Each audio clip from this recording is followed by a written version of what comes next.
Welcome to Oscar Sunday. I'm Austin Johnson, I'm Connor Eyzaguirre. and today we have a very special Best Picture Showdown for you guys, featuring the 87th Academy Awards. Saw Birdman take the take the big golden statue home that night, beating some pretty amazing films. It's really a divisive group though here of eight movies total. So you got Birdman with the win, beating American Sniper, Boyhood, Grand Budapest Hotel, The Imitation Game, Selma, The Theory of Everything, and Whiplash. Pretty good group here overall. I'd swap some stuff out because I think 2014 is a really strong year overall. You got the likes of Gone Girl and Nightcrawler and what's some other stuff I really like. Inherent Vice, of course. Paul Thomas Anderson's film. All kinds of good stuff from 2014. Interstellar.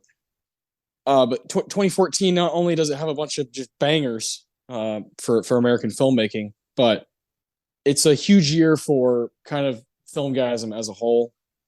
It is the year where I believe you, Connor, when you saw Interstellar, your whole mind kind of changed about like the way you think about movies and like what you want to do with it as far as like FILMGAZM, the website, and putting out reviews and really talking about movies.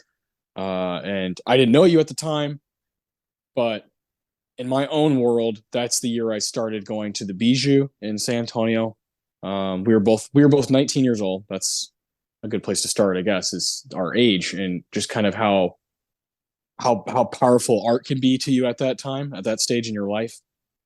And you're going through stuff of what am I doing? Where exactly am I? These kind of monumental changes that happen in you as a young adult. And I vividly remember, seeing all of these movies in theaters and rewatching them now for almost 10 years. So it holds a special place in my heart. Whenever I'm asked what my favorite movie year is, it's usually this one. 2014, 2007, 1999. Just 14 might not be the best in my mind, but it holds a really special place. And so I want to let you speak to that and kind of what it means to you, because I feel like this has been a long time coming. Yeah, 2014 weirdly was kind of, to paraphrase Doc Brown, like the nexus point of the whole time space continuum over here. We all had Yeah. pretty much big cinematic awakenings in 2014. This was the year Caleb and I started the website. I think back in May of 2014, we started writing down our thoughts on movies and just kind of putting together something where we could talk about it. And yeah, as you said, Interstellar in the fall kind of was the movie where we were like, let's start taking this a little bit more seriously, and started lengthening our reviews and being more in depth and really paying attention. This was the year where I really started paying attention. And Mm. I remember trying to see as many of the films for the Oscars that year as possible. I saw most of these in theaters, all but three, I think. And I was just floored. And I was like, finally opening my mind to so many different kinds of films I hadn't seen in the past. And Yeah. was kind of just, opening the floodgates to accept whatever I thought was worth checking out. And that, kind of helped shape who I am now. So, yeah, this was a very big year for me personally. Yeah. Yeah. It kind of solidified my passion for it. I was already really into movies at that time, going to the theater a lot, my teenage years, like going with my family. And that's kind of when I started going by myself more. In 2014, I started seeking out things that were for me rather than just going to the theater just to go to the theater. It was more so picking things out like, oh, that's for me. That's for me. I'm going to go see this, and like I still remember seeing Whiplash at the Bijou and just being like, oh my god, like the yeah, everything makes sense. It was one of those kind of high moments. I remember seeing Gone Girl in theaters 3 times. Um, uh, I remember seeing some pretty good like Marvel movies that year. Just kind of across the board, it felt special. It felt life changing. That might be a little exaggerative, but I don't know. Just looking back on my life, like this is. I always tell people, they're like, "When did you find out you like really loved movies?" And I always tell them 2014. Like if it wasn't for that year and all these amazing directors that I already had a relationship with, Linklater and Alejandro Iñárritu and Wes Anderson, like Paul Thomas Anderson and David Fincher, like those guys were already important to me, but then they all came out with work in the same year. Just it's really powerful. It's kind of like you said, the nexus. I love that. I've never thought about it that way, but it's perfect. So it felt like doing this Best Picture Showdown was like the best way for us to talk about the year altogether. Look at the ceremony, the 87th Academy Awards. We'll do that later on. It's gonna be a lot of fun because we both did a lot of homework for this episode. But with these showdowns, we get to rank these movies. So I'm like super excited to kind of break down all 8 of these movies and kind of talk them through with you, and do our own awards for Birdman, because goddamn, Birdman's pretty fucking good. I hadn't seen it in a while. I loved it when I saw it in theaters. I thought it was, oh my God, this is one of the greatest movies ever. And then, I saw it again later and I was like, okay, let me get to come back down to earth a little bit. And then I watched it the other night and man, I was entertained the entire time. I was having a blast. So this is going to be really cool. And I'm sure the year 2014, I'm sure we're going to speak to it just throughout the episode as is, that's just how you and I are. We like to be reflective. We like to think about like how we became who we are today. And this is already 9 years ago, dude. The fuck. That's insane. Yeah, I got no problem saying this year was pretty life-changing for me just because of the ripple effect that the FILMGAZM website has had on my life. Just, making the decision to look at movies more closely, to really analyze this medium that I adore. If I didn't do that, I never would have started a podcast, which means I never would have met you, which means I never would have met Josh. I never would have met Colton. Like these decisions mattered big time to me. And now here I am, a changed person in the best way because I met you guys. Yeah, I've always loved the saying, the more you do, the less you wait, the more active you are, the more kind of passionate you are, things are just going to kind of come to you. Because passion is an igniting force of nature. And I don't know, I could just tell you were really into this more so than I am. And it was like, oh, well, let me run with that, and here we are. 100, I don't know. I think this is episode 139 we're doing right now. Yeah. And of course, the tentpole FILMGAZM podcast and now Beyond the Bad. And we got Fake True Stories. We've done a lot of shit because of like your vision from 2014 that has now manifested into this, this monster of a podcast machine. So yeah, let's fucking have some fun today. Let's dive into these movies. The Oscars are rapidly approaching, the 95th Academy Awards. They're getting very close. The nominations came out about a week ago now.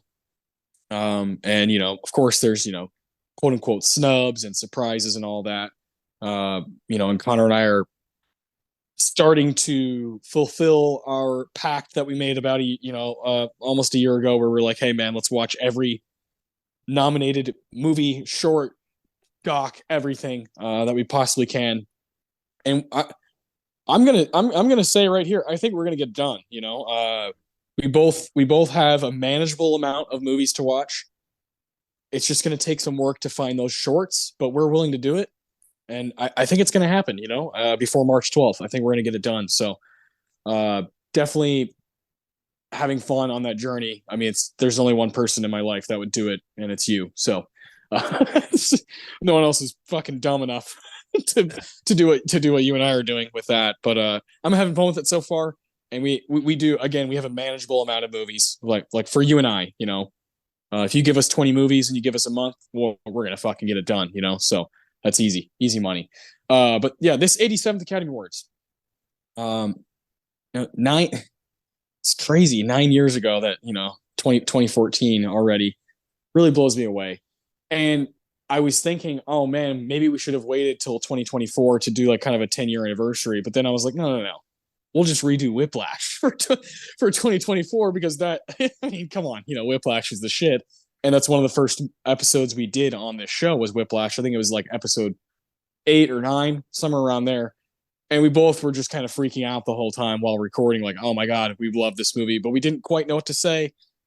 Now we have this structure. I would love to redo Whiplash one day and give that movie awards because, God damn it, it's one of the movies from the decade. And I can't wait to talk about it later. With these rankings, we're going to go back and forth. We got 8 movies. So you can start with your 8, then I'll do mine. We'll do the rankings. We'll shout out Birdman with some awards, what we really like about it. Those are going to be fun. And then we're going to look at the ceremony and dive in because we both did some homework, like I said. Without further ado, let's hear your number 8. Well, I'd like to preface this list by saying that I do enjoy all of these films. I think they're all good movies. Some of them I wouldn't have picked over certain other films, but we got what we got. And these are all films I've seen more than once, so that's good. That's the way the cookie crumbles, right? You'd always change something. There's never a perfect best picture group. That very rarely happens because it's a pretty tough job to pick the 8 best movies from a whole year and get it exactly right, especially nearly 10 years later when you look back at them. So I'm with you on that. I do have something good to say about all of them, right? And that's pretty good. Yeah. With that said, number 8 is American Sniper. Same here. Yeah. Not a bad film. If you can separate it from actual history, which is tough with history this close. But I think Bradley Cooper's doing a great job. I think Clint Eastwood's doing a good job directing this thing. The scene with the fake baby is weird, but we can all kind of, let that go, I think, at this point. Yeah. I just think that the film is, it's propaganda. It's not, genuine. It's very much like a, hoorah kind of crazy military movie that's designed to, boosting recruitment. But it's still a decent watch. It's no Fanny, it's no Anchors Away. It's a decent watch. No. Yeah. Man. I took it upon myself to go ahead because I hadn't seen most of these in a while, including American Sniper. It's also my number 8. But you know what? Like there's a lot of conversations to be had around this movie. Yeah. And I think that's worth something. It's one of my favorite movies to read reviews about on Letterboxd because there's just this major divide. There's people who take it for people like you and I, and a lot of people who would give it like a really low rating. 1 star. This is propaganda. It's from this ultra conservative director who's aiming for one thing, and that's to shine a light on who he thinks is the ideal American hero. And if you want to take it for that, that's fair because that's probably what Clint was going for. Clint was like, hey, look at this guy. He's got the most kills ever recorded in U.S. history. One of the deadliest snipers to ever live. Chris Kyle, they would give him nicknames and stuff. The legend. All that hoorah stuff, like he said, is quite frustrating. But when I watched it this time, I stumbled across this review by this guy who's from Ireland on Letterboxd, and he gave the movie 5 stars, and I was like, I've read this guy's reviews a bunch, right? And normally, you can tell this guy's a pretty liberal dude, and I was like, what? American Sniper? What the fuck does this guy like about American Sniper? And he goes on to make a great case for it being, he's like, hey, if you're allowed to see movies how you want to watch them. You don't have to say, I'm going to watch them the way Clint Eastwood intended for me to, or the way Clint Eastwood would watch it. I'm going to watch it because for me. And he thought it was a brilliant, character study on how dangerous our military is, how dangerous it is to teach someone that this is right, that you're doing the right thing by, murdering a lot of people. And I was like, yeah, I like that. I think I don't really agree. Like I have a hard time grappling with that, but that's like a cool thought, And it made me think about the movie for a whole day afterwards. After I watched it late at night, the next day I was thinking about American Sniper a lot, and I didn't think that was possible. You know what I mean? And that's kind of the power of different perspectives and different takes on movies, and that's kind of why we do it, right? Is we just constantly have these conversations to see where we're at with things. And I still give this movie like a 6 out of 10. I'm not like a fan of it, but I respect that perspective. I really do. I think that shows true power as an audience member to not just only see it from the like tunnel vision of the director. Yeah. Like you are your own viewer. It's hard to grapple with, but I like it. Yeah, it's hard to kind of, throw your own bias into the blender and just kind of say, like, I'm going to reclaim this film, regardless of whether or not I like it or not. I'm watching this through my own eyes. It's hard to do that. It's interesting, like, to be conscious of that. I'm going to have to think about that. Yeah, that's kind of how I was like, now I'm going to watch movies that way moving forward. Like that's really, really fascinating. You don't always have to do that, but especially when you're taking a biopic, a based on true story movie, which 4 of the movies in this Best Picture category are biopic based on a true story type movies, and the other 4 are not.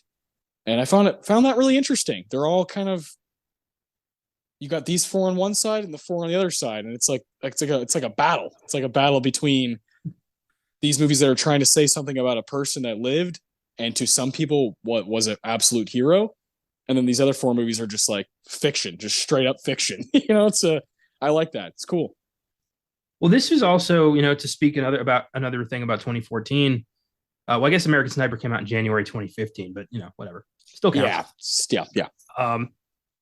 This was one of the movies that taught me that not everyone in Hollywood is as honest as I would like them to be.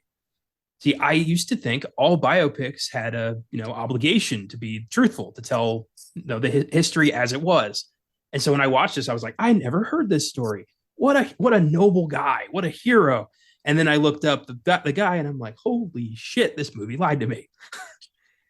And that kind of it jarred me a little, and I started looking at biopics a little bit more, a little bit more distrust. I was like, what are they really trying to say here? What's the agenda? What's the angle? Bang, and there you go. I hate that I got to do that, but that's another reason why I started Fake True Stories, is I keep stumbling into this. I keep finding biopics that I want to be like, oh, that's a cool story. And then I find out it's complete bullshit, and the real story got buried. And I'm like, well, what the hell? So yeah, thank you, American Sniper. Thanks, Clint, I guess. Thanks for the backhanded gift. I appreciate it. Yeah. You didn't mean it, but I'll take it. Yeah, man. So yeah, that's, I don't know. It's just like, even when it's my least favorite from the group, like there's still like a huge conversation to have around it. Yeah, I own it. And I bought it. Yeah, there you go. Yeah, I think I watched it on your Vudu. So yeah. I bought it at a gas station, if that helps. Yeah. Well, in Texas, of course. Yeah. Speaking of, when I saw this movie in theaters, I saw it in Marble Falls. Yeah, think about that. If you're not a Texan, think about that city. Marble Falls, Texas, small town, really leaning on the huge lake that's there. Lake LBJ sits very close to it. You got Horseshoe Bay, the lake, Marble Falls, like that whole area. It's like an hour away from San Antonio.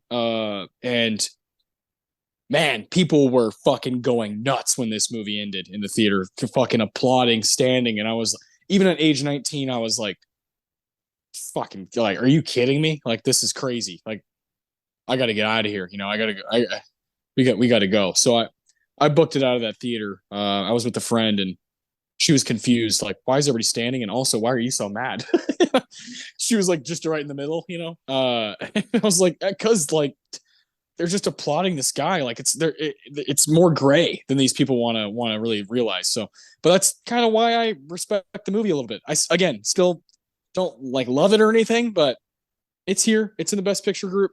It was up for a lot of shit. And I do think it's worth talking about. So that's my number 8. It's your number 8. What's your number 7? My number 7 is Selma.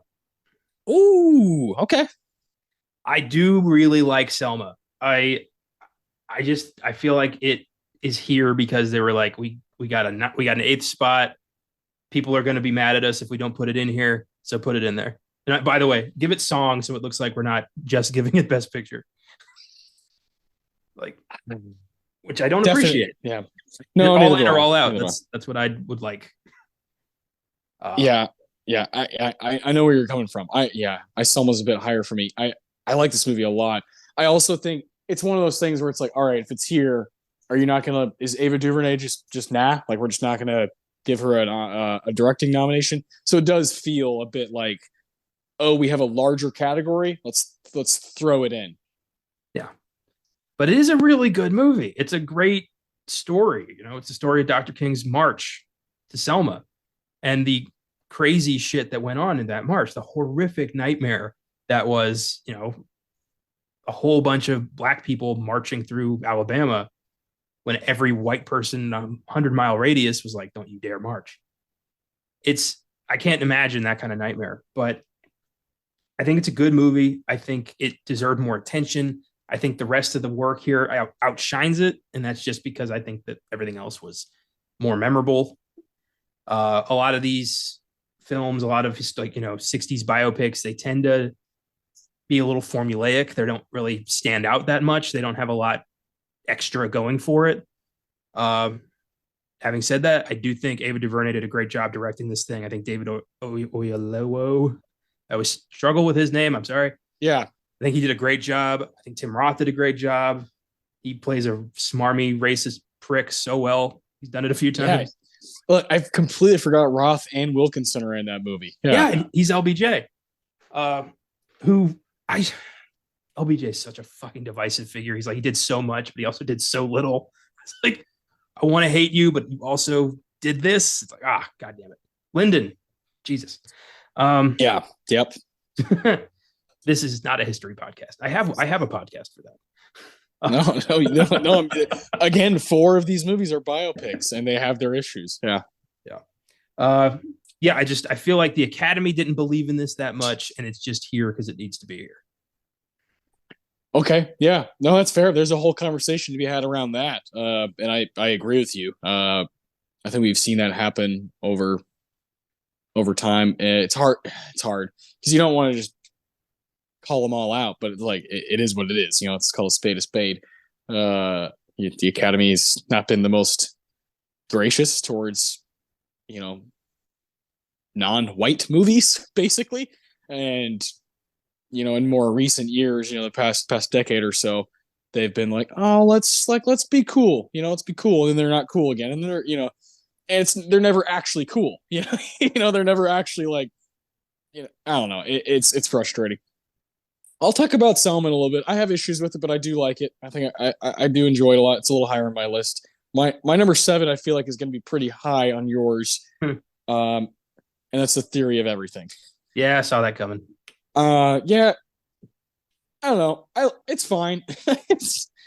I'm not a huge fan. Like, I'm not that fascinated by Stephen Hawking, and like, shame on me for that, I guess. Not a big fan of Eddie Redmayne.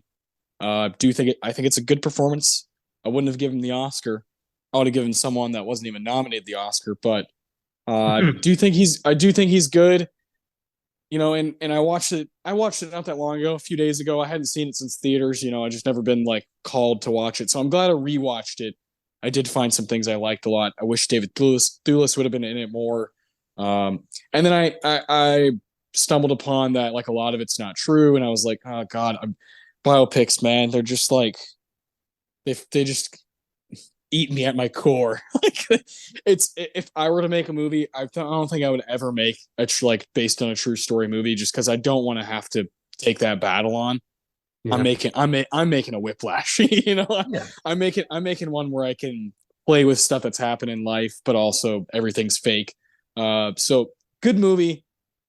To me, not great. Got some lulls, and I don't know. I just don't have a ton to say about it, but I do want to let you. You know, you're going to talk about it later, so I want to let you go to bat for it, and I'm excited to hear what you have to say about it later on. Yeah, I get it. It is the movie's pretty much a lie. Hawking, you know, was not the most easy person to live with, and he did have some tumultuous relationships that kind of get sidelined in the movie. But you know, it's biopics. There's no like honestly, the only biopic I can think of that's like nearly at least 90% accurate in terms of what happened is like Zodiac. Yeah. Yeah. Like the most depraved fucking, yeah. Yeah. Yeah. I watched it with Isabel recently and I had to keep saying like, yeah, that happened. Like that happened like that. Yeah. Yeah. But It's insane. I don't know. Yeah. And I don't know. It kind of makes, I don't know. It just makes sense. I'm not a huge biopic guy. I'm not a huge Redman guy. I'm not a huge like Hawking, historian. And James Marsh, the director, has never really made anything that's like jumped out at me.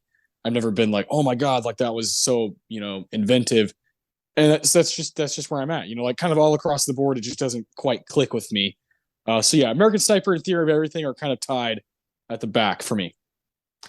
yeah, I kind of expected that. No argument here. My 6 probably gonna hurt you. Yeah, I know what it is. It's Boyhood. Yeah. Okay. I've seen way more of Linklater's work than last time we were in this year. So I've got more ammo this time. Yeah, which was a long time ago. We've done Whiplash, Grand Budapest Hotel, and now this episode for 2014. And Budapest Hotel was a long time ago. Yeah. Damn. Like 14 months ago, a long time ago. Yeah. I love the idea of Boyhood, the idea of making a film that's a 10-year production that chronicles the adolescence of one person is pretty amazing, incredibly ambitious, and he pulled it off, and I'm impressed beyond belief. But the film itself, does it earn that? I don't know. Like, is it really? Do I want to stay with these people for almost 3 hours just watching a life happen? I don't. Life's not that interesting. I know. I've been there. I want shit to happen. I want conflict. I want, I need more than just, a divorce and a series of asshole stepdads. I want something else. And I don't know, Boyhood, it just seemed like I've seen it. Great. Is nowhere near my favorite of Linklater's work. So you'd think that magnum opus would be like, I finished my 10-year production. That's it. But no, he's like, all right, moving on. And it's just like, I'll watch School of Rock 100 times before I go back to Boyhood. It's just, I thought it was kind of dull. That's fair. Yeah. I mean, it is boring. It is boring. I love it. I'm like very attached to it. And I've seen it so many times. I've probably seen it more than any other 3-hour movie, other than like Lord of the Rings. I'm just very, very attached to it. I find it to be extremely moving, but I get it. I understand. I have a lot of friends who are just like, dude, I can't. Like, what are you doing? It's 3 hours of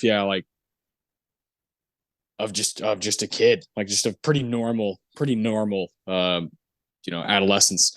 And that's kind of what I don't know. That's kind of what I love about it. I'll definitely talk about it later because it's quite a bit higher on mine. But yeah, no, I understand. And the 10-year thing is like it can be a little underwhelming. It's like, oh well, wait, you did that for that? What I always go back to with that is they filmed for a weekend 10 years in a row, and that was it. They got together for 2 days every year, the whole cast and crew, and it was just like a fun thing for him to do. And it turned into, oh shit, this is a movie. I'm really making something here that might have some clout. And it did, and he was up for stuff. And obviously Boyhood being up for Best Picture is pretty unique. There's nothing really ever like it in the Best Picture category. No one's probably ever going to do anything like that again. Linklater is the only one that has like the patience and the connection to a guy like Ethan Hawke, who's down to do that for that long. So it just kind of worked, at that time. I just don't see it happening again. And if someone did, they'd be copying Richard Linklater. But it's not my favorite Linklater either. Of course, as far as directing goes, School of Rock is wonderful. But his writing directing, for Dazed and Confused and Slacker and the Before trilogy and Everybody Wants Some, like I love all that stuff. So Boyhood is maybe in my top 5 of his movies, but he's got a top 15 for me. I love that guy to death. So it's always hard to pick and choose with his stuff. That's your number 6, right? Yep. Mm-hmm. My number 6 is The Imitation Game. Uh-huh. Okay. Another biopic. Another based on a true story. This is correct me if I'm wrong, Alan Turing, right? Yes. Benedict Cumberbatch, kind of in my opinion, kind of a career type performance, kind of a career defining performance. He's excellent in it. Keira Knightley is excellent. Good supporting cast. The name is escaping me. My favorite scenes from this movie, I'll find out, because I'll get upset if I have to. Charles Dance. The best scenes in the movie are when those two, Cumberbatch and Dance, are just outwitting each other and talking as if the English language for them is heightened, and those are my favorite scenes in the movie. I wish there was a movie of just that, of just those two guys meeting, a meeting of the minds. But that's not exactly what we got. We get a lot of this team of people that Alan Turing's like, you guys are all fucking below me, and no, you don't know what I'm doing. You should all leave. I know what's going on. I'm gonna figure this thing out. And he's also like, I'm gay, and fuck, like I gotta deal with that, and really interesting topics that get brought up. I never feel like it totally gets wrapped up in a bow, and it never quite meets that thing that I'm trying to look for when I'm watching Imitation Game. But I do like it. It's a pretty good watch. I also hadn't seen that since theater, so a lot of it I was like, I completely forgot this happened. When I saw it in theaters, I probably didn't even know who the fuck Charles Dance was. So, you know what I mean? Those things matter. As you get older, you start like, oh, this is that person. Oh, look what they're doing there.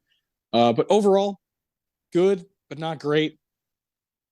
My top 5 from here on out. I have a lot of good things to say. These back 3, I'm cool with, but I'm not, going to the grave with them. Fair enough. Yeah, I've got more to say on that. My top 5, pretty much from here on out, all 9s and 10s. So yeah. My number 5 is an 8, and then 9, 10, 10, 10. Yeah. No. 3 10s. Yeah. Imitation Game, though, it's such a complex tale to tell because of how bad the British government comes off in the true story. Yeah. And you can't celebrate the life of the man who essentially saved England in World War II without also pointing out the fact that England threw him away as soon as they found out he was gay. And in his severe depression, he killed himself. So yeah. Tell that like story. they just kind of this happened, like in the credits, and you're like, oh well, that's like the most interesting part, and they make it seem like he is obviously a genius, but they make it seem kind of like he didn't have like, from what I read, the true story is like there was a lot of moving pieces with this, like that whole story, and kind of like you said, saving the British. And they kind of make it seem like it's smaller, like it's a smaller amount of people that had a hand in it.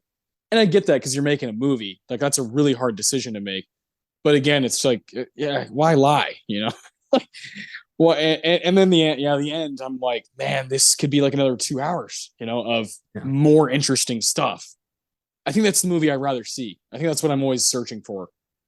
When it comes to telling somebody's story, I can't understand how you could ever compromise. I mean, the facts are the facts. What happened. Why eschew that? I've never understood that. And not everybody's life is cinematic. Not the events don't always unfold like a movie does. First act, second act, third act. Life's not like that. So I get where you have to kind of restructure some stuff. But when you're just like straight up inventing events or characters or taking significant moments out of people's stories, I lose a lot of respect for the production. Yeah, same here, man. I echo that completely. So that's not your number 5, Imitation Game? My number 5 is The Theory of Everything. Oh, okay. I figured one of those two was coming. All right. Yeah. I've always been fascinated with Stephen Hawking. to me, he's one of the most inspirational human beings who ever walked the planet. And the brief time that he was allowed to walk the planet, regrettably. And what he did with a life that he was told by numerous doctors was forfeit is amazing. You know, he revolutionized physics and astronomy and science itself. I respect the hell out of that. And I think this movie did a decent job telling his story in a way that was palatable to people. I think Eddie Redmayne was incredible. Not just, the mannerisms of Hawking, but also the physical performance that he had to do. Yeah. I really like Felicity Jones' performance. I think, what's his name? Charlie Cox does a great job. And it's just a tragic, sad tale of a man who was dealt the ultimate shit hand and rose above it. The music, Johan Johansson's score, is one of my favorite film scores of all time. It is so uplifting. And the ultimate, the linchpin, really, it made me cry. If a movie makes me cry, big points, because that means it got into my heart and it elicited emotion and it won. So when that happens, I'm pretty much open. So that and The Imitation Game both did that. And from there on, I was like, all right, I like this. I like these movies. Yeah. The Brit's making me cry. Yeah. Yeah, I hear you on that. Crying is definitely emotions. Yeah, if they're evoked, it's a big deal when watching or really any kind of art, whether it be music or, looking at a painting or watching a movie. That's a big deal. So I hear you on that. Yeah, but I understand where you're coming from. If you don't really know or care about the true stories of these people, it's hard to get invested in a fictional account. And also just, if people are going to make shit up, that's not going to help. Yeah. It's a combination of things, right? It's like if they're not clicking, or at least most of them clicking, it's going to be hard to get into it. So yeah, that's exactly right. One of those, my favorite biopic out of the group here is Selma. It's my number 5, and that one does click for me for a few reasons. I like that 1965. That's what we're doing. We're doing the Selma to Montgomery, Alabama. We're doing the march. Like, this is what's happening. This is the story we're telling. We're going to touch on things here and there, but we're not going to get too far off the path. Malcolm X gets brought up very briefly, and that's kind of the end of that, and I appreciated that, rather than it be this Malcolm versus Martin, battle of the philosophy. There's plenty of other places to see that. What DuVernay is interested in, and writer Paul Webb are interested in, is telling this story of like how important this particular day, this particular march was. And I just really liked it this time around. And I forgot how many motherfuckers are in this movie. It's just like, God, left and right, we spoke about Tim Roth and Tom Wilkinson. Fucking Oprah is in this thing. Giovanni Ribisi's in this. Andre Holland is in this. Coleman Domingo is in this. Like, what the hell? Everywhere you look, Common, you're just like, oh my God, there's just cool people everywhere. And it makes it intoxicating because you can't look away from the screen, because you're like, oh, someone awesome is about to pop up on the screen next. And that's a powerful thing for me. I love good ensembles, and for me, out of the year, it's between Selma and Grand Budapest Hotel for best ensemble. Yeah, I agree with you there. I think another thing that kind of impeded Selma for me is actually something that you praised it for, is how narrow its focus is. And I appreciate that, but also it feels like it's ignoring so many other big pieces of this story by just kind of glancing at them. Like, do we need Tom Wilkinson, as LBJ, thinking about the civil rights bill? Because that could be a movie all its own. Correct. So it's distracting from the March story. And then there's the, Martin Luther King getting threats from the FBI story. And it's like, it wants to encapsulate the whole civil rights movement, but it just doesn't. Yeah, it's impossible. I don't know. It's a task you can't complete. It's only going to work if you do like a docu-series, which I think Ava DuVernay also can do.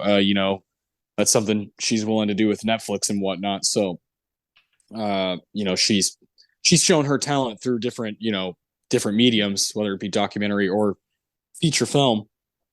So yeah, I agree with you there for sure. I think it's not ignoring things, but it's maybe bringing it up for just a second and then dropping it because it's like we don't know. We only have 2 hours. We don't know what to do with that. Yeah. But I rather try to stay on the path than go to too many places and try to cover like a 20-year saga. It's just that's just too much. There's way too many things going on. So I don't know, and I don't know. This movie makes me cry. The scene where the initial march that just gets completely bombarded. It's just fucking brutal to watch. That scene, and then at the beginning of the movie, when Lakeith Stanfield gets killed, his character, man, just like so frustrating and just straight up anger, and that's the kind of stuff, when it's executed well by someone who gives a shit like Ava, with actors who like can rightfully play these parts.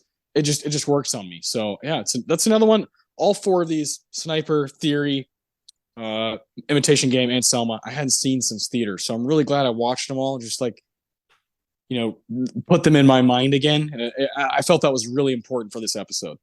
Yeah, I agree 100%. Yeah, I don't have I like Selma. I do. It sounds like you like all of these except for American Sniper. You're kind of like, eh. Well, I just felt like I was like the wool was pulled over my eyes with American Sniper. Like I was tricked. Yeah. And I don't like being tricked. Like, be honest with me, Clint. Like, come on. Yeah, I'm the same way with that one. And then Theory and Imitation, I'm like, yeah, they're fine. I wouldn't put them in Best Picture. And Selma is like right on the border. I mean, there's so many movies from 2014 that I think deserve to be in this kind of a group, but they're just not here. So this is what we're playing with. And I think it's interesting because we have some differences here, but now we're getting to our top four, and we both have 3 movies that are going to be in our top 4 each. So what's your number 4? The Imitation Game. All right, here we go. I wonder what the top 3 is. If you've been paying attention, you could probably figure it out. Yeah. The Imitation Game, when I first saw this, I remember saying, this is going to win Best Picture. Okay. 19-year-old Connor was like, Heary. All right, full disclosure, by the end of 2014, I did a top 50. I think I did a top 15 films of 2014. Imitation Game was number 1. At the time, I had not yet seen Whiplash or Boyhood, so I was like, I wasn't as prepared. Should have made that list. Imitation Game over Winter Soldier. How about that? Yeah, I had Winter Soldier. I had Godzilla. I had Interstellar. I had Interstellar. Yeah, I had Gone Girl. Oh yeah, Gone Girl fucking rules. Yeah, it's a great year. It is. It's a great year. But Imitation Game stirred something in me. I was amazed. I love the idea that this was a true story that had been sealed for as a top secret operation for decades until it was unsealed, and we learned the true nature of the espionage that helped win World War II. Breaking the Enigma code was next to impossible until this code breaker named Alan Turing, who basically invented the first computer, showed us what he was capable of. And England threw him away because how dare he love a man. And that pissed me off. And I was fascinated by this guy. I thought, again, the score, Alexandre Desplat's score. Yeah, so good. Shit, is that magical? I was crying. So I was like, this is fucking art. And I was very impressed with Cumberbatch's performance. At that point, I'd only seen him in Star Trek Into Darkness and as Smaug in The Hobbit. And Sherlock? No, I hadn't started watching Sherlock yet. There you go. And I was like, this is amazing. This guy's fantastic. I'm invested in this story. I just wish that it had, been a little bit more honest about the way England treated Turing after the war. That should have been a bigger part of the movie. But what I got, I did love. So that's pretty much stayed with me since 2014. Nice. All right. So that's your number 4. Good shit. Yeah, I can't. I agree with you on all that, especially the score. Good lord, that guy had quite a year, didn't he? Yeah, Desplat lost to Desplat. Yeah. Desplat versus Desplat. Yeah, he's one of the best. He's one of my favorite composers, like modern movie composer. So, yeah, good shout out. Number 4, Birdman, Really? Okay. or The Unexpected Virtue of Ignorance. Yeah, I like this movie a lot. It's a 9. It's a 9 out of 10. It's been a 9 since I've seen it. Just so entertaining, jaw dropping stuff across the board. Great performances, great screenplay. Emmanuel Lubezki is a fucking saint. That guy's the man. Some of the best camera work, Iñárritu's movies. And Lubezki, you kind of have to throw him in there, with the 1-2 of Birdman and The Revenant. It's like you're watching people just show off, just fucking up their own ass, showing off, and I love it. I fucking love it. I'm here for it. I understand if that's a bit of a turnoff, how like aware Iñárritu is of how talented he is as a director. I love it. I just don't give a shit. I'm one of the few people that likes Bardo. I'm one of the few people that likes pretty much everything he's done. I understand why people don't vibe with it. I get it. But for me, I'm all in. I've always been all in, and I don't see that changing. I'll admit when I like something that is a bit divisive, and I have no problem stepping to one side or the other. And when it comes to Iñárritu and it comes to Birdman, I'm on the side that's fighting for him. So yeah, I can't wait to give this movie awards later. It's so fun. Got such a good score. Got, again, great screenplay. So we have a lot of cool quotes to choose from. And it's so hard to pick a scene because it feels like a one take, kind of movie when the camera's just moving in and out of this, this stage. And as Michael Keaton walks out to New York and goes down to the bar and fucking fights with Tabitha, the critic, and comes back and goes and smashes shit and then talks to Birdman, oh, we got to get out of here. It's just a fucking delight. I love that it won Best Picture. It wouldn't have been my vote, obviously, but I do think it's cool that it won. It was trying to say a lot of things about movies, about art at the time, when superhero movies were clearly taking a stranglehold on mainstream, movies, and he was like, Alejandro was like, I'm gonna fucking say something about it, and whether it works or not, I don't know. I just think it's cool, and I think the way it ages is gonna be even cooler because you got Michael Keaton who was like, yeah, sorry, I'm gonna play Vulture in the new Spider-Man. You got people who are like, I'm sorry, they're giving me money, so like, I made this movie with you, Alejandro, but like, I'm also gonna play with those guys. I just think it's fascinating. It's really cool. I see this movie in 50 years being even more fascinating than it is now. So yeah, good stuff. Well, Birdman is my number 3. Beautiful. Jump right in. I do love, just off the cuff here, that our 3 leads all did sell out to superhero films at one point.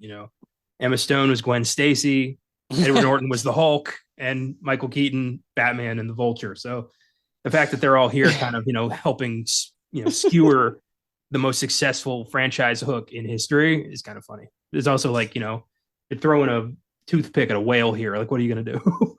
yeah. It's like a bit of a lost cause. Is there anybody else? I guess that would be it. Yeah. Galifianakis hasn't. Naomi Watts. Amy Ryan hasn't. Yeah. Not yet. Yeah. Not yet. That's funny. Yeah. This is a hilarious. I love when comedy wins Oscars. It rarely happens, but when it does happen, oh, it's a delight. And this movie's fucking hilarious and really creative and neat. And Iñárritu can claim this wasn't written for Michael Keaton. I call bullshit on that. It's too on the nose. There's no way this wasn't for him. Well, he literally, yeah. All of that goes out the window for me when Michael Keaton literally says that he hasn't been Vulture since 1992, which is when Batman Returns came out, when he played Batman last. Come on. Yeah. when he's, like, we opened the floodgates for these fucking hacks. It's like, yeah, because you were Batman. It's like, are you kidding me? If I've been along for the ride, I can see this. But yeah, it's great, but it's also very much, about the theater, about the nature of actor versus celebrity, which I love. And Yes. it's rewatchable as hell. It's a great movie. It wouldn't have been my pick for Best Picture either, but I am glad it won because it's a deserving film. Yeah, it's better than fucking American Sniper winning. You know what I mean? Yes. So yeah, it could have been worse, right? Yeah, I do enjoy it a lot. A lot of my friends really like it. It's just kind of one of those crowd pleaser. Like that was just fun. It was just a good fucking time. While it is pretentious at times, it's also just funny. So it's like the best of both worlds. You get kind of the tour, I'm doing something really special, while also there's a moment where Michael Keaton literally just goes, ah, like it's great. Like out of nowhere, you're like, what was that? It's fantastic. Yeah, I'm excited to give it awards, man, and talk about it more in depth because it's a lot of fun. So that's my number 4. Your number 3. My number 3 is going to mean that our 2 and 1 are the same. My number 3 is Boyhood. All right. So yeah, we know what's happening. we know what's going on here, and there's really, to me, 1 and 2 are so far ahead of everybody else. It's not really even funny, and 1 is way ahead of number 2 in my opinion. So it's not really even funny. But my number 3 being Boyhood is a bit biased. It's definitely right up my alley. I love Linklater. I love Texas. I love the soundtrack. I'm the biggest Ethan Hawke fan that I know. One of the biggest Patricia Arquette fans that I know. I'm considering watching the TV show Severance because Patricia Arquette is in it in season 2, I believe, which is coming out. It's like I don't watch TV. I might watch Severance just because of her. That's where I'm at with her. I'm so glad she won the Oscar for supporting actress for this movie. And if a little guy named J.K. Simmons had not been in that category, I would have loved if Ethan Hawke could have won as well. But that shit ain't happening. I love Boyhood. I think it's incredible what they did. I can't believe it was pulled off. It's like a complete miracle that they got, Eller Coltrane and Lorelai Linklater, his daughter. They're not good actors. They just aren't, straight up. But they're charismatic and they're fun to watch, and you literally get to watch them grow up you're like right in front of you.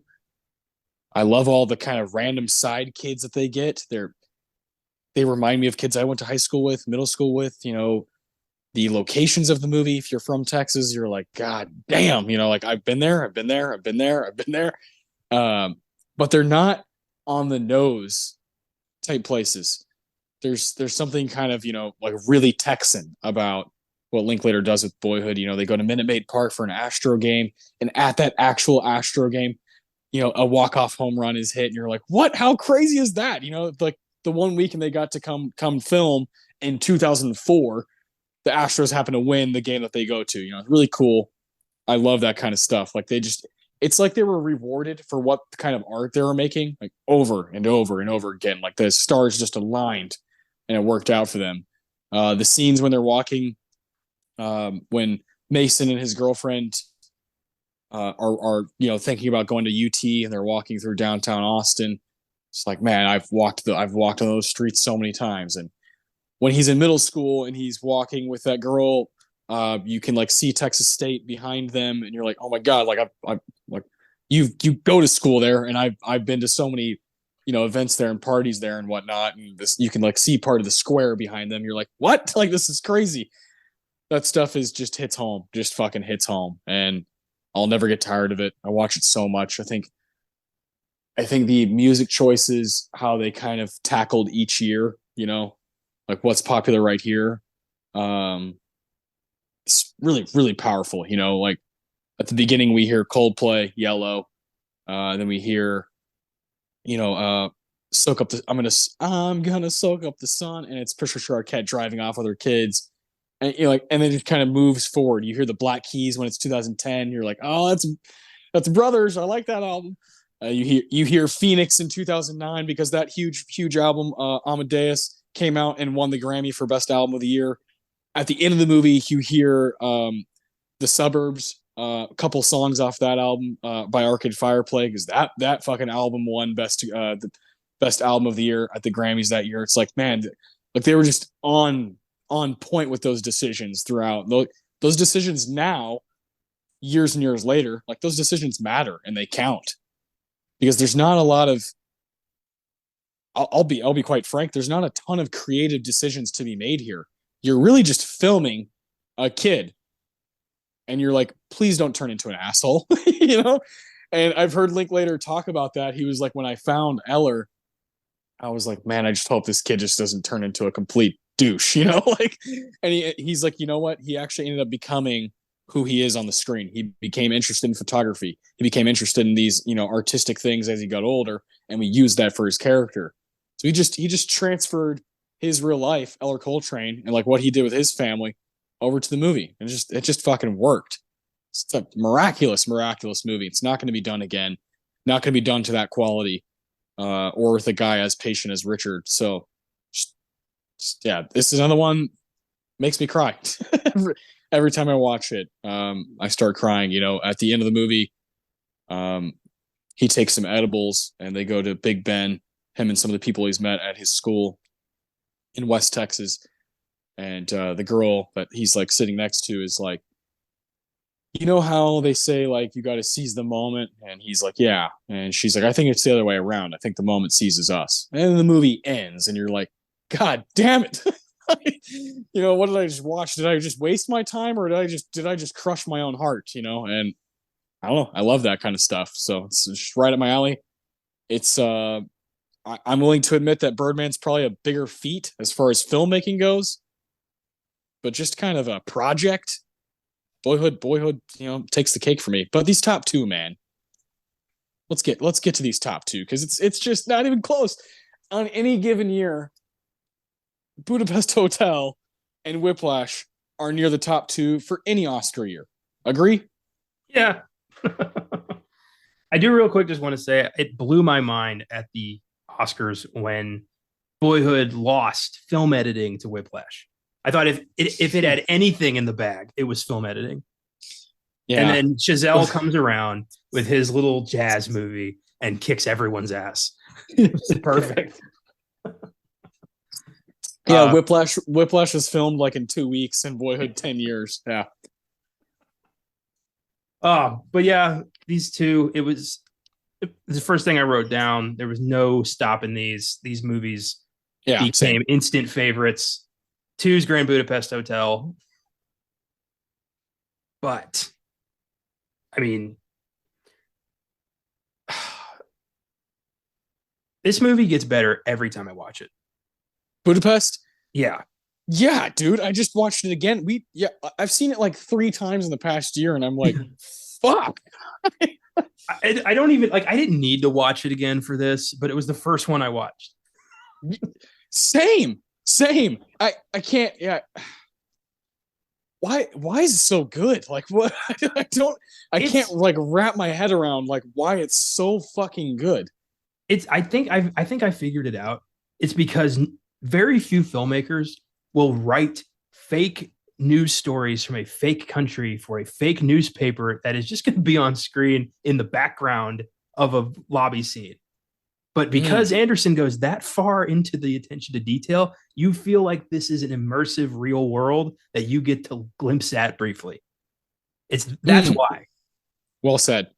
Yeah, it's the intricacy, which is why he's the guy who's done the stop motion, you know, Mr. Fox and Isle of Dogs. Is like, of course that guy had the attention and the just the sheer mind space to be able to like, hey, I'm gonna do this. I'm gonna find the patience. This story is worth telling. I'm gonna do it the right way. Like Budapest Hotel is just like, oh my God, it's so funny. It's got such a good cast, and it never feels like it's like overlapping or like stepping over itself.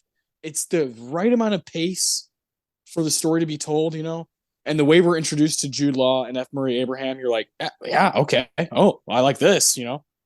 And then it's only like an hour and 40 minutes. And you're like, man, they just accomplished way more than other people accomplished in that amount of time. Well, also, it's such an intricate like plot, what's the term? Framing device.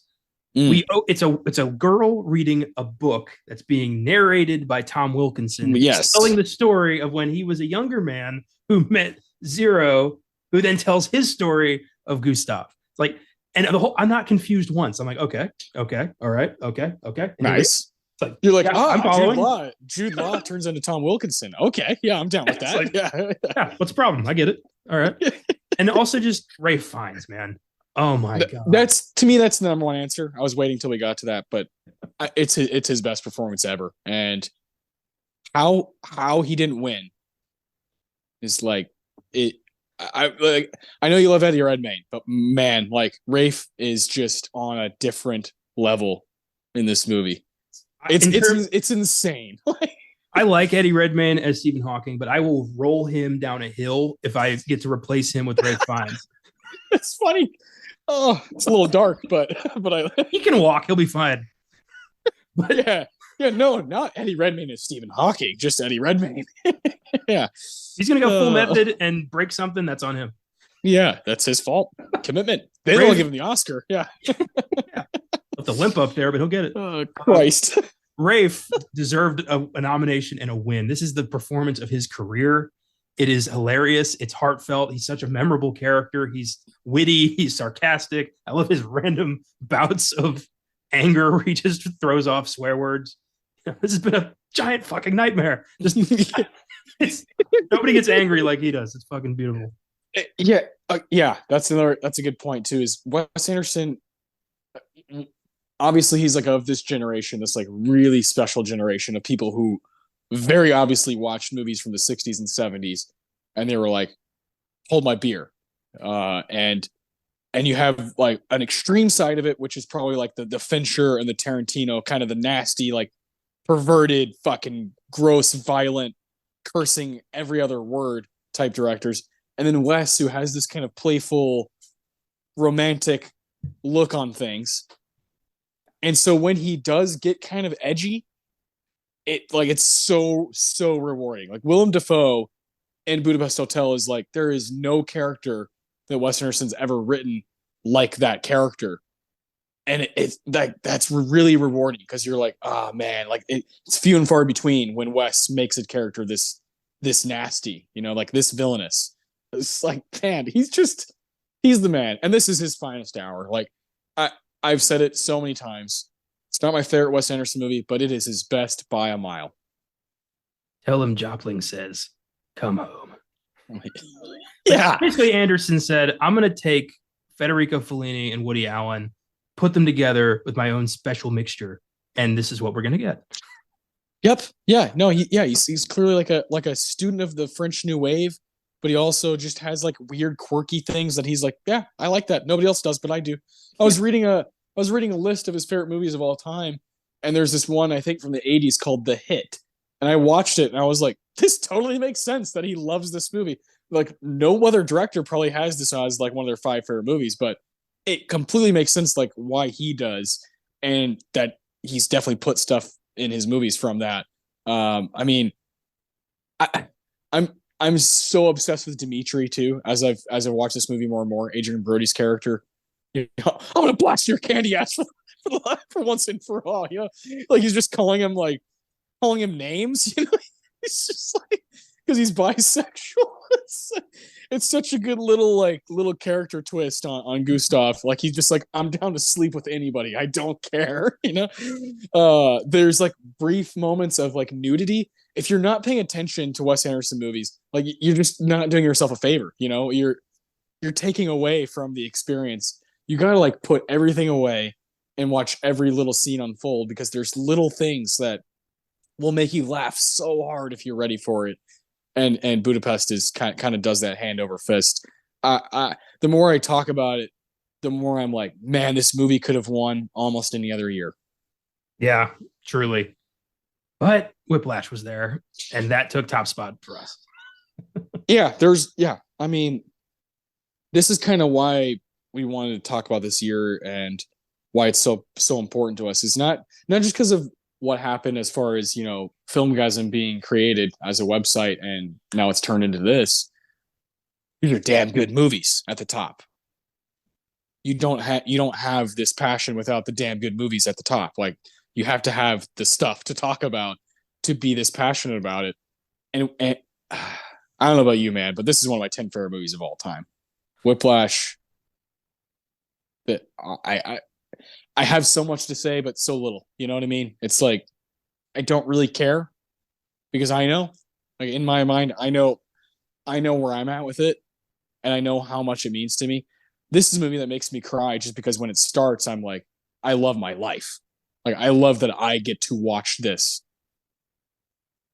That might sound kind of like silly, but that's how I feel when I see down the hallway that opening shot and I see Miles Teller. I get chills and I start crying out of pure joy because I'm like, here we fucking go. You know, it's one of those things, and yeah, it's my favorite movie from the year. Sometimes I think it's my favorite movie from the decade, but it's certainly up there. You know, and every form of list you can have, year, decade, ever. You know, like Whiplash is going to be in the conversation for me. I echo that, man. This thing was a life-changing experience. The second I watched this, I was like, this movie, I've never seen anything this demented, where it's like just a pure obsession, just digging into the meaning and like what obsession truly means to people and how that can mean different things to different people. You know, Andrew's obsession and Fletcher's obsession are not necessarily the same brand of obsession. And just watching these two psychos try to out psycho each other, it's beautiful. And it can also be kind of a Frankenstein's monster story. It's like, oh yeah, did Fletcher create a worse monster or did he win? I look at it differently every time. It's a movie that's a different interpretation every single time I watch it. And you know, the music's incredible. J.K. Simmons showed a different side of himself with this and won like every award under the umbrella. He has I remember reading it by like a whole other cabinet just for his fucking Whiplash awards. Yeah. He won. Yeah, he won the SAG, the BAFTA, the Golden Globe, the Oscar. Like he has like 8 awards for this movie alone. It's bonkers. Yeah, all of them incredibly well deserved. This is the most like brilliant villain of the decade. And to some people, he might not even be a villain. I mean, it's all about how you look at it. I've got family members who won't watch this thing because it triggers bad memories of bullying and abuse. Like it's a horror movie to some people. I think it's brilliant. It is like one of my all-time favorite movies and has really kind of earned its place in cinema history. I'm surprised the Criterion hasn't picked it up yet. Yeah, I definitely wonder what's holding it back. Because it is like across the board, great scores, completely beloved on Letterboxd, like with a 4.4, which is like Godfather territory. Like that's just insane. People love this movie. The people who don't like it, you know, there's always going to be, you know, those people who don't like it. Are like typically musicians who are kind of like, yeah, I don't know, like Miles Teller's not very good at drums, this and that. Sure, cool, and you can have that. You can take that to the bank. I don't care. Like I just don't fucking care. Viggo Mortensen's not good at fucking sword fighting, but Lord of the Rings fucking rules. So I don't care. You know, like it just doesn't. I kind of get it, but I'm also like, yeah, but like he tried and he's actually playing. So that's more than, you know, fucking Rami Malek can say about playing Freddie Mercury, you know? So I just don't like, that doesn't totally bother me. I also don't see it as a movie about jazz, like at all. I think jazz, I think in music is just a vessel. I think clearly Chazelle does like jazz as a genre, and he has things, you know, with La La Land and Babylon, and he's definitely into using his buddy Justin Hurwitz for his scores. That's cool. That's great. But I don't think that's like the point of Whiplash. The point of Whiplash is what you point out: obsession. It's a horror movie between two people attacking each other, just like a claws out, attacking, and which one of them has a deeper mission than the other, you know? And I don't know. I think Fletcher wins at the end, and he is like, I have you in the palm of my hand, bitch. Like at the end of the movie, he even still when he's doing the Caravan and he's doing the Buddy Rich solo at the end of the movie, Fletcher still is telling him what to do at times. Still, he still does the like, okay, now come on, bring it back up, baby. He still is like, you're my puppet. I got you here. I figured it out. You're one of the people that I cracked, and then you came back around, and it worked. You might kill yourself in a few years, but it worked for now. That is so dark. Like that is just, it's just so nasty, so anxiety ridden. But like it's kind of what a lot of our like industries require from people, whether they be an athlete or a musician or some kind of artist, is this insane work ethic to just always be working, even if it's not good for your mental health or your physical health, is to always be like, yeah, but someone else is working harder, so I got to get up at 4 a.m. and start working out, start playing drums, start doing this, start playing trumpet, start painting, because someone else out there is doing the same thing. It's that insane. I don't have it. I've never had that. Never had that. It obviously takes a very special breed. And in this movie, Miles Teller character Andrew has the it factor, and at the end he proves it. And he's like only 19 years old, and I just can't get over how ballsy the movie is. I can't get over how cool it is that it only cost like $2 million to make. I can't get over that they filmed it like in a couple weeks in Los Angeles and New York. I can't get over how simple yet complex it is. I can talk about it forever, or I can shut up about it and go to bed and know that it's one of my favorite movies ever, and I don't care. Yeah, man, it's wild. It's weird this time with this watch. I found myself kind of thinking like maybe he's right. Like Fletcher is nuts, but god damn does he get results. I mean, he's got the most, the greatest band in the business here. Maybe there is something to be said about negative reinforcement. Maybe if you got somebody telling you that, you're a fucking idiot, you're not trying that hard, it's going to drive you to be like, well, fuck you. I'm going to show you. And then you're going to try harder than anybody. Like, I get that. I mean, I don't necessarily agree with it, but I see why, I can see it. I can see the results. I can see the point. And I started thinking like, maybe I've never had that. I've never had somebody screaming in my face, like, fuck you. Who the hell do you think you are? You think you think you deserve to be here.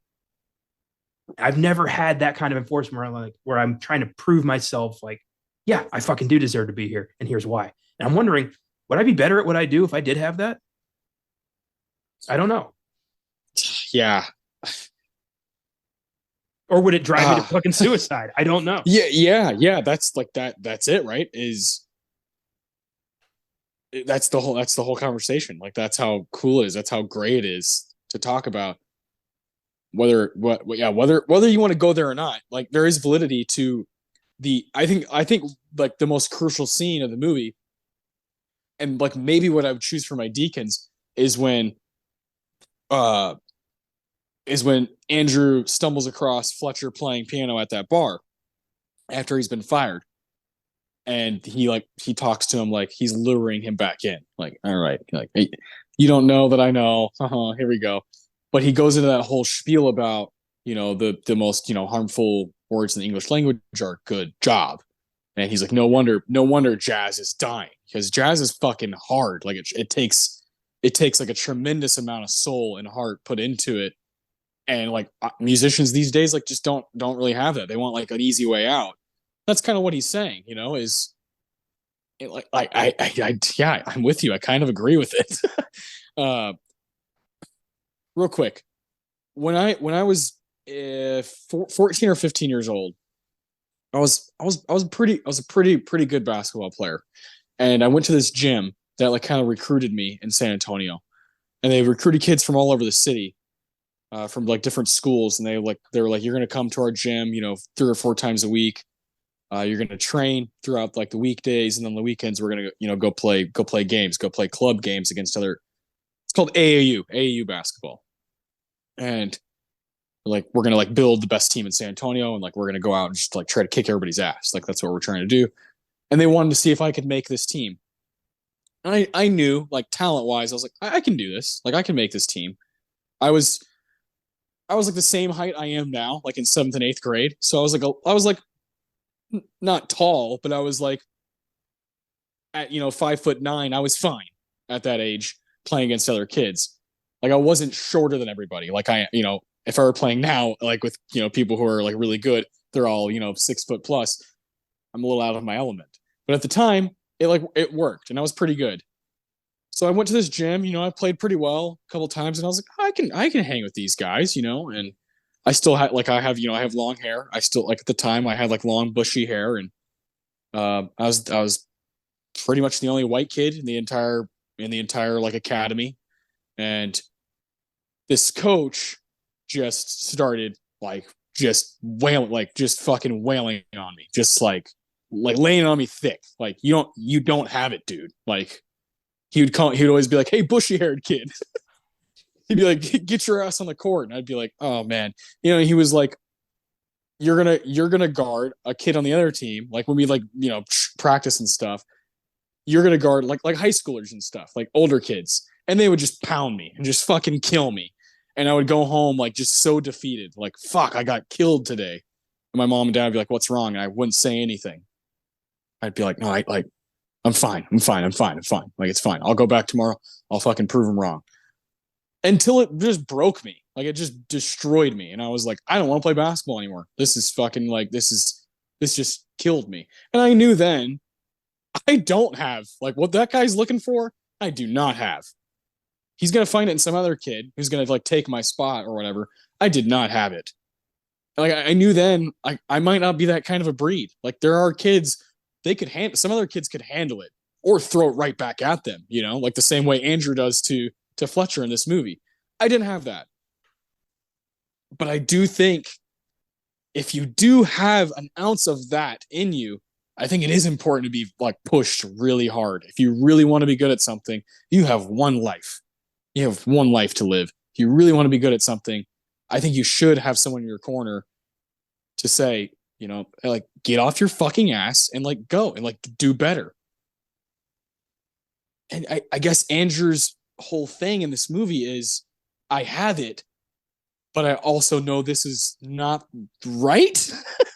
And I'm 19 years old, so I'm really confused on what exactly to do here. He clearly has the focus because he's doing the stuff on his own. He's doing the practicing. He's fucking bleeding, putting his hand in the ice. He's doing all that on his own. He's just got this fire under his ass from back in class. But man, like if someone kills themselves, is that worth it? It's such a fucking weird conundrum. I guess when Andrew says, "Is there a line?" That's the ultimate question of the movie. When he asks Fletcher to his face, "Is there a line like that can be crossed? Is there?" I would say, yeah, I would say there is.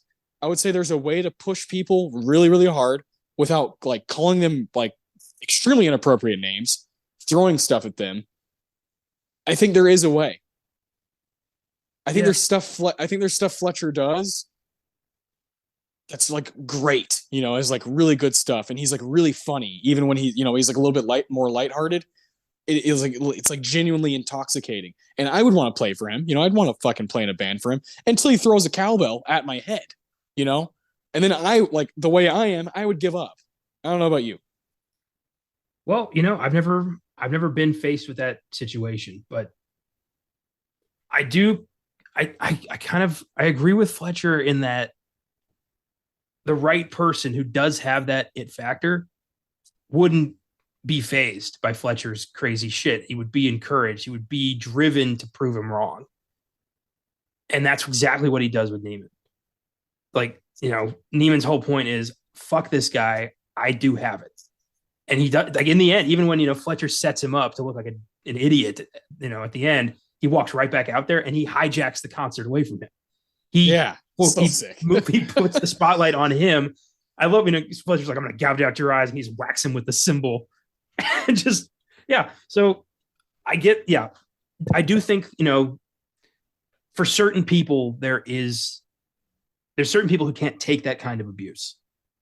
And I get that. But I also think that if you can't handle that kind of shit, maybe don't go there. Don't try to be a part of that world if you can't take that kind of crazy shit. But I also think that, like, taking the folder and like manipulating the other drummer into thinking he's worthless because he wants Neiman to try harder, that's fucking crazy. But then, I've also taken the term flexible tempo dipshit and put it into my, my own personal lexicon. So I don't know, man. I'm conflicted. Yeah. I guess that's kind of what I was saying with my experience as far as when I was younger was I realized I didn't have it. So I pulled myself out of this situation. Yeah, it's a two-way street. I think, these are adults here. Like, he's not teaching, first grade music class. Yeah. He's teaching college jazz for people who want to be lifelong jazz musicians who want this as a career. And they need to fucking realize how crazy competitive this is and how, serious these people are. And if you can't, if you're the guy who's going to start crying because you might be out of tune, maybe this isn't for you. Yeah. It probably isn't, It's just, man. Am I the guy who would start crying? Probably. Yeah. Yeah, me too. I definitely be the guy who's like, it's me. I'm out of tune. I'm going to go. I got to get out of here. I was like, I'm not sure, but I feel like you're going to go after me. Yeah. Oh, man. Like that is why I love this movie so much is you can just talk about it forever and you're never going to figure it out. You're never going to have the right answer. I feel like we could do a podcast on Whiplash every week and it would be different every time. Yeah, and I would watch it nearly every week. It's like an hour and 45 minutes. Just for me, it just flies by. I love every moment of it. I love the fuck off, Young Utah, turn my pages, bitch. Like I love those lines. It's such a good screenplay. It's got so many just fucking like conniving, slicing, pieces of dialogue. Like, I love it. I love when he's at, Neiman's at the dinner table with his family and everyone's like, I'm junior varsity and it's going great. And you're like, and you with your drumming, like wonderful. Like they just don't see him as a success. They're like, yeah, it's just music. And then he tears into the football bros. I love that, come play with us. It's like 4 words you'll never hear from the NFL. Oh God, beautiful. Yeah. I love a good skewering. Yeah, me too. Yeah, I love that scene so much. But I also love when his dad is like, have you heard from the Lincoln Center? And you're like, oh, dad just got him. Oh, great performance from him too, Like he doesn't need to be in this movie. Paul Reiser, yeah. I love when he's looking backstage at Neiman doing the Buddy Rich solo and he's like, holy shit, I didn't know my son. Yeah, in that moment, you can look at his eyes and he's either like, I love you, son, or he's like, I'm scared. What have you become? Yeah, I didn't know how much this meant to you. Yeah. I love the little touch. This is Damien, just how in love with movies he is. I love the little touch of them going to the movies together. I think it's really cool. Him and his dad. It's lovely. Well, I love that, you get to see Neiman's, pre-Fletcher personality where he's like, I don't even like Raisinets, but I'll just eat around them. It's okay. Like not taking, charge of his own life, just walking around someone else's and hoping he'll be allowed to sit at the table. Yep. But, working with Fletcher, he realizes I'm a goddamn rock star and I deserve to sit at the head of that fucking table. Yeah. So man, some of the Fletcher lines are just like so inappropriate. Like, this is not your boyfriend's dick. Do not come early. Like, oh God, you can't say that. So fucked up. Oh God. Or I mean, like when he says, I didn't know they let retards into Schaefer, you're like, oh my God, like this guy, that's the line. You're crossing it, man. Like well, earlier when he's like talking to Neiman in the hallway, it's like, oh, so tell me about your parents. And he's fishing for fucking like information and Neiman doesn't see it and Fletcher's just smiling at him like, you fucking dope. Who hurt him, man? Like, how do you make a Fletcher? Yeah, see there that's like a whole other thing is like that's like the brilliance of less is more. It's like clearly he's lost something. Like clearly. Or he didn't quite make it as much as he wanted to as his own musician. So he's, therefore he's got to teach. And those who can't do, teach. And those who can't teach Jim. So good. Yeah, man. I love this movie. It's number 1 by a landslide. And even if you counted everything from 2014 that's not in the Best Picture group, I'm still going with Whiplash. It's my favorite movie from the year, and it's the one that I think is the most impactful and most meaningful. I do also, real quick, one of my favorite parts from that dinner party is when the football bro is like, "Oh, how do you like have a winner in the music contest? Isn't it all subjective?" And he's like, "No, look, you can be better." Which is like, yes, I kind of agree. Like, I kind of agree when you're at that level of playing, big band jazz music, you can be better than the next band. Otherwise, like, what's the point to him? What's the point to Andrew if he's not the best drummer from the day? You know. So, which Fletcher brings up later. It's like, you don't want to be the guy who's like, oh, decent job, you do better next time. You don't want to be that guy because that guy goes fucking nowhere. That guy blows his brains out at 40 years old. You want to be the guy with the trophies, the guy who's, people are talking about in 20 years. Yeah, God, so good. So good. This movie rules. Yeah, we're going to have to redo it one day so we can just dedicate 2 hours to Whiplash straight up and get more of our thoughts out. Because, yeah, I'm looking at the quotes right now and I'm like, I could just keep going, but I got to stop at some point, Yeah. Good stuff. All right. So 8 through 1, I'll go down our rankings here. You had American Sniper number 8, Selma number 7, Boyhood 6, The Theory of Everything 5, The Imitation Game 4, Birdman 3, The Grand Budapest Hotel 2, and Whiplash 1.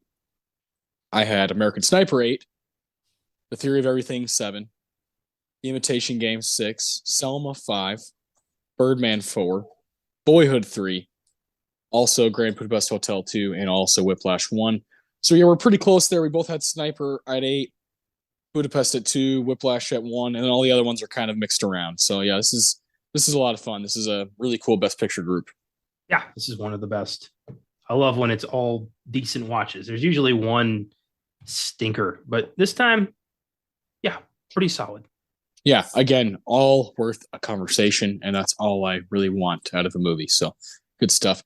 Birdman, the big winner, was up for, I believe, 9 Academy Awards that year. Yeah, 9, and so was Budapest Hotel. They were tied for most nominations, and of course, Birdman kind of came through with the big win. Budapest Hotel should have got 10 nominations because of Ralph Fiennes, but that's okay. We've talked about that before. It's one of the ultimate what the hell. It's for me, it's on the same kind of level as Bogey not being nominated for Sierra Madre. You're just like, what? This is the coolest thing I saw from the whole decade. Yeah, it's weird those little, the hills the Academy chooses to die on every year, where everyone's like, why? And they just won't say why. I simply don't understand, but whatever. With Birdman, we are going to give out some awards. This is my number 4 movie and your number 3, so we both definitely highly respect it. And not only that, but we both like it. We think it's really funny. And we're going to give out the Best Quote Award, the Tarantino, the Best Music Moment, the Ennio Morricone Award, Best Performance Award, Philip Seymour Hoffman, and the Best Scene of the movie, the Roger Deakins Award. So take it away with your Tarantino. I went with the little speech from Birdman, who and it basically encapsulates, yes, this was written with Michael Keaton in mind. There's no fucking way it wasn't. It's when Reagan goes back to his dressing room, and there's a little clip on the news about Robert Downey Jr. and something to do with the Avengers. And Birdman just whispers in Reagan's ear, and he goes, "That clown doesn't have half your talent. And he's making a fortune in that Tin Man get up. We were the real thing, Reagan. We had it all. We gave it away. We handed those posers the keys to the kingdom. So listening to me." He's like whispering to himself, like, embrace it, embrace it. He's like, yeah, embrace it. But I'm not going away. I'm right. And I wonder if Michael Keaton has been thinking about that shit since the 90s. This superhero boom that he got cut out of is like, he's that had to have stung. I mean, he never gets any credit for pretty much like starting this whole thing with Batman. And yeah, I mean, he gets to be a part of it. He got to be a Spider-Man villain, but I don't think people forget, like, he disappeared for a while from the mainstream, like, big movies. He was doing, some TV and like, Herbie fucking 6 or whatever. And then, with this movie, we got him back in the spotlight. And I bet he faced a lot of his pent up shit with this movie. So, yeah. 100%. 100%. I wonder what the conversation was when Alejandro was like, hey, Michael. And Michael's like, fuck yeah, I want to do that. And then, he's had that. I love that he was in Birdman and Spotlight back to back years. Like, that's so special. Yeah. And then, if you want to throw the Founder in there. Yeah, Founder's great. Underrated. Yeah, fantastic, man. But I was like, he's talking about Batman right now. He's got to be talking about Batman. I'm not stupid. Come on. Yeah. Just admit 100%. You did this. Yeah, I wish that they were a little more honest about that because it's so obvious. But I don't know. It's like they're doing a bit. If Michael Keaton said no, were you going to pitch it to Val Kilmer? Like, what was the deal here? George Clooney, yeah. Just work your way down the Batman line until you get to fucking Affleck, and he's like, "It's not time yet." Yeah, I haven't done enough. Yeah, man. I thought that was so funny when I heard last night. Or a couple nights ago when I watched it, 1992. I was like, okay, yeah, that's my sign. Man, my favorite quote from the movie is like my real favorite quote is kind of a part of my Deacons. So I wanted to kind of separate those. It's not really a quote. It's like a fucking passage. So I wanted to choose something that I just thought was funny. From like the Birdman, the actual Birdman when he's talking. I just think he has so many funny lines. The one I really laughed at the most was when he's like, shave off that pathetic goatee, get some surgery. 60's the new 30, motherfucker. I just started dying laughing. I love that one. I love the voice. People, they love blood. They love action, not this talky, depressing, philosophical bullshit. It's so good. I love all that stuff. It just makes me fucking die. I love the exchange between we were texting about it because we were both kind of watching it around the same time.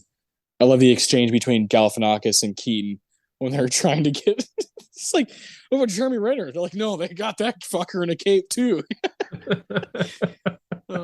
So good. Yeah, I love the Birdman when he's like, when Reagan starts like ripping his dressing room apart, he tears down the poster, and Birdman's like, "Why'd you do that? I like that poster." He like puts it back up. It smells like balls in here. How the hell did we get here? It's crazy. Like, I wish that like Warner Brothers had been okay with this and they could have just actually used Batman. Like, that would have been fucking amazing. That'd have been something. Yeah, because it's funny how much the Vulture thing looks like the Birdman thing. Like it's kind of weird. He keeps playing winged creatures. It's weird. Yeah, winged's the way to go for Keaton. Yeah, I think it's so funny. There's so many. Whenever Reagan is the Birdman voice, I just die laughing. I think it's such a good touch. I love when he's like freaking out at the critic, and he's like, you just take your little review here, and all of a sudden he's Beetlejuice. And he gets seriously pissed off. He turns into Beetlejuice. Yeah, it's fan-fucking-tastic. Oh man, I'm obsessed with the screenplay for this. It did get the win, and I'm kind of okay with that. Yeah, it's a great screenplay. It's a great story, and really just creative. I love creative shit, and we so rarely get that anymore. Yeah, that's the key, right? To our hearts is getting a good screenplay that has a good story, but also just pops and has really fun dialogue. Like, oh my gosh, how do you know Mike Shiner? We share a vagina. Such a good line. Anyways, moving on to the best music moment of the movie, the Ennio Morricone. This one's a unique score. Yeah, just a lot of, this was a jazzy Oscars. Yeah, jazzy. I went with the bit right after Reagan finds out about Mike's front page interview that he just gave off the cuff and stole Reagan's I forget the guy's name. Chandler, right? Yeah. Steals his story, and he's pissed, and the percussion starts getting very aggressive. It's like, oh shit, he's gonna fight somebody. He's pissed as he goes to confront Mike about it. And yeah, he decks him. It's fantastic. Well, he starts telling the story about like, his sexually abusive like father, and Mike's like, I'm sorry, I didn't know. And he's like, I can play pretend too. See, you're not special. Yeah. Yeah. He's like, that was pretty good, wasn't it? Yeah. Yeah. Oh man. Like Edward Norton and Michael Keaton just fucking like duking it out. So cool. Well, I love Norton. Like he's like fucking bipolar in this, because he'll be like, you were off point. Like that was stupid. Why would you talk about that? Other than that, I think it went pretty well, don't you? Yeah. Guy, I can't imagine. And I don't think he had to, reach very, like, he didn't have to reach very far to get that character. Norton, like, no. Perfect guy for that. Yeah. It's the easiest casting of all time, Edward Norton. Yeah, I love this score, man. I love my favorite moments of the score when you see the drummer. when they pan to the drummer. It happens a few times. My favorite one is when Regan's about to go on stage for the last time before the movie, is coming to a close. And he walks right past the drummer. It's just this guy just fucking jamming, It's kind of like this fourth wall type thing. It's this awareness that we're watching a movie, that awareness from Inarritu, like this is a movie. It's a movie's movie, and I know it. And it's okay to know that this is all fake and it's all, just pretty dreamlike, It's not really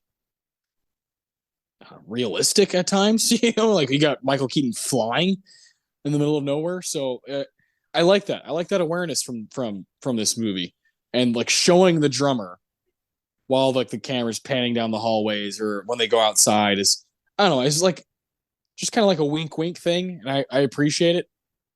It's not for everybody probably, but this is my favorite moments of the score, because you got a lot of nonstop percussion, just ba ba ba ba ba ba, just kind of like a tempo. It's not dragging, but it's not rushing. It's just right. So I love that about this movie, and I've been attached to that part of the movie since I saw it in theaters. I thought it was just such a cool touch. Yeah, that's neat. It really, hammers home the idea that, oh, okay, so we're in dreamland right now, because it happens where we don't know we're in Regan's head until all of a sudden Birdman starts whispering in his ear, or he moves something with his mind, or he, like when he's on the roof and some lady's like, are you serious, or are you filming something? And he's like, it's a film. Yeah, so good. I love that. It's a film. She's like, you guys are so fake. Yeah. One of my favorite music moments is when Regan leaps off the fucking building and he's just soaring around New York with this like beautiful string accompaniment, and he's just in his own head floating away for a little bit. And it's like we've all been there. Like I could totally relate to that. Yeah, me too, man. Me too. Just kind of daydreaming for a bit about floating. Yeah.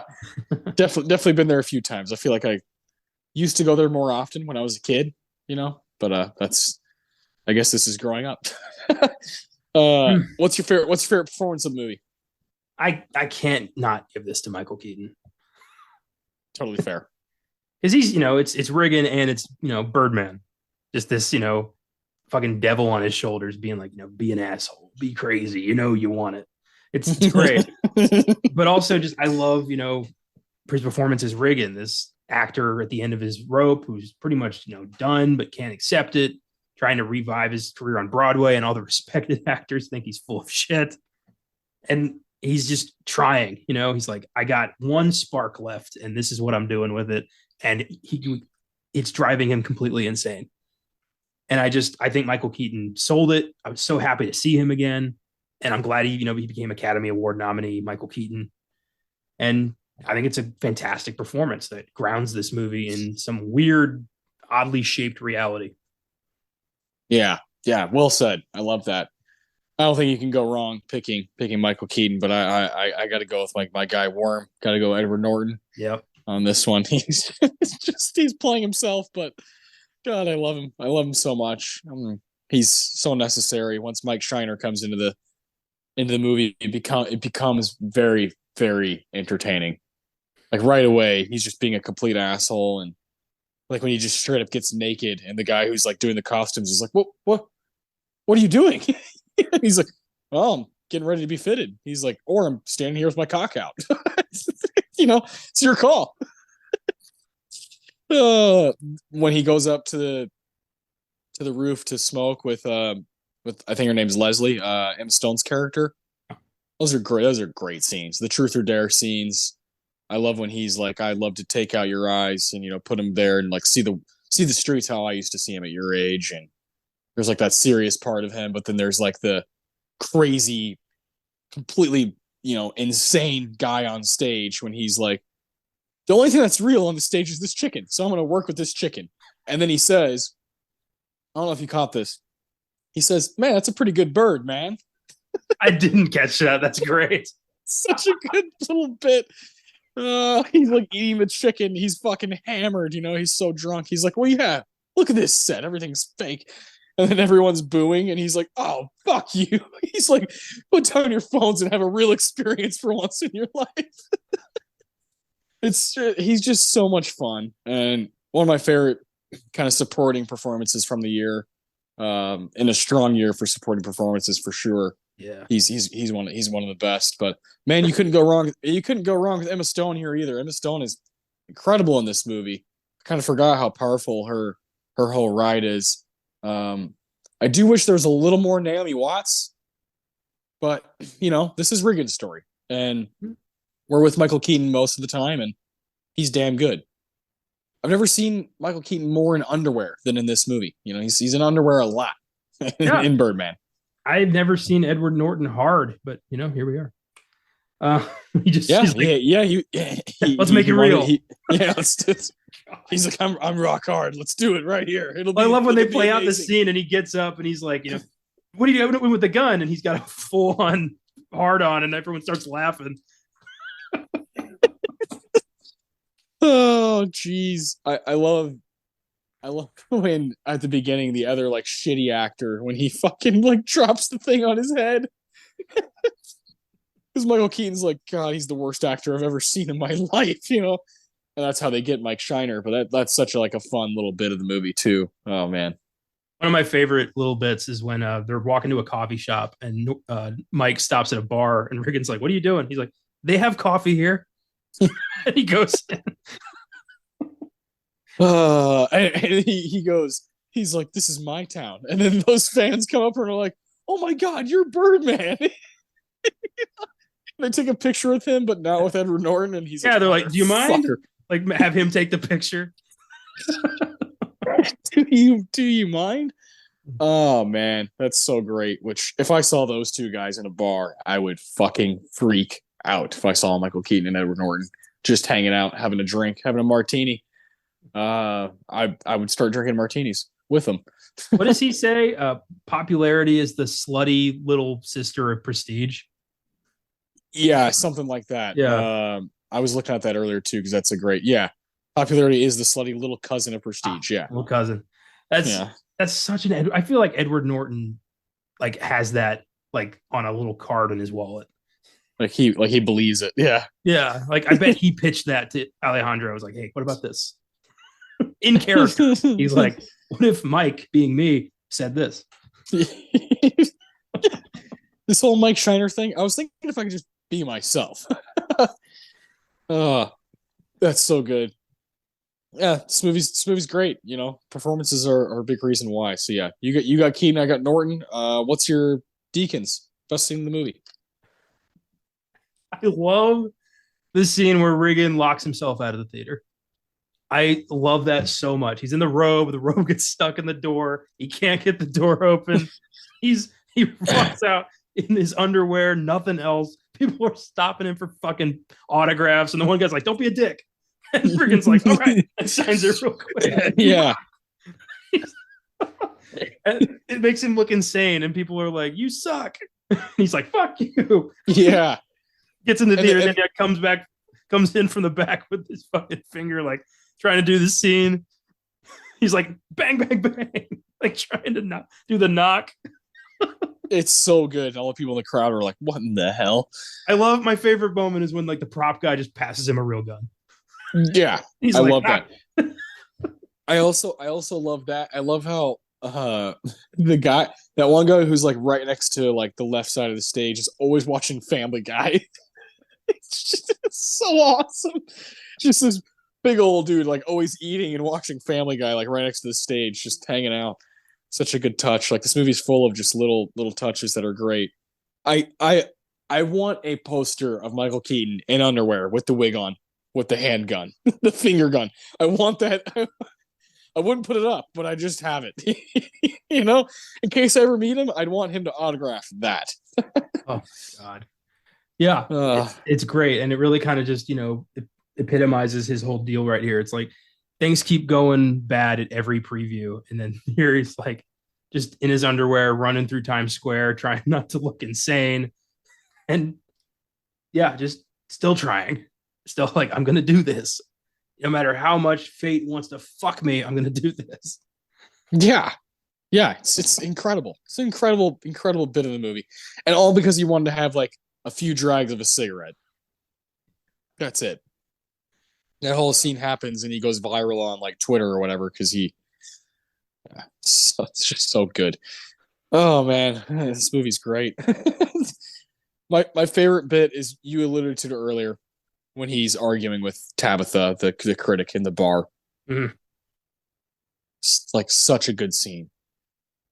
I mean, the whole exchange of dialogue is just fucking incredible. I'm not gonna read the whole thing, but I'll go through some of the bits that I like a lot. So it's long, but I like when Regan's like, he's like, you don't even know if it's good or not. You haven't actually seen it, and she's like, yeah, that's true. I haven't read a word of it or even seen a preview. But after the opening tomorrow, I'm going to turn in the worst review anyone has ever read, and I'm going to close your play down. Would you like to know why? Because I hate you and everyone you represent. Entitled, selfish, spoiled children, blissfully untrained, unversed, and unprepared to even attempt real art, handing each other awards for cartoons and pornography, measuring your worth in weekends. Oh, well, this is the theater. And you don't get to come in here and pretend you can write, direct, and act in your own propaganda piece without coming through me first. So break a leg. Like, man, that's incredible stuff. And he's like, wow, what has to happen in a person's life to become a critic anyway? What are you writing? Another review? Huh? Is it any good? Is it bad? Did you even see it? Let me read it. He's just like turns into a little kid, like little defensive kid. And she's like, I will call the police. And he's like, no, you won't. And he like smashes a glass against the wall. It's just such a good fucking scene. I love, he goes on the rant, you're fucking lazy. You're a lazy fucker. And she's like, are you finished? And he's like, no, I'm not finished. There's nothing here about technique. There's nothing in here about structure. There's nothing in here about intentions. It's just a bunch of crappy opinions backed up by even crappier comparisons. You write a couple of paragraphs, and you know what? None of this costs you a fucking thing. Nothing. What the fuck? You risk nothing. Nothing. I'm a fucking actor. Oh, God. He said, this play cost me everything. So I tell you what, you take this fucking malicious, cowardly, shittily written review and you shove it right up that fucking wrinkly tight ass.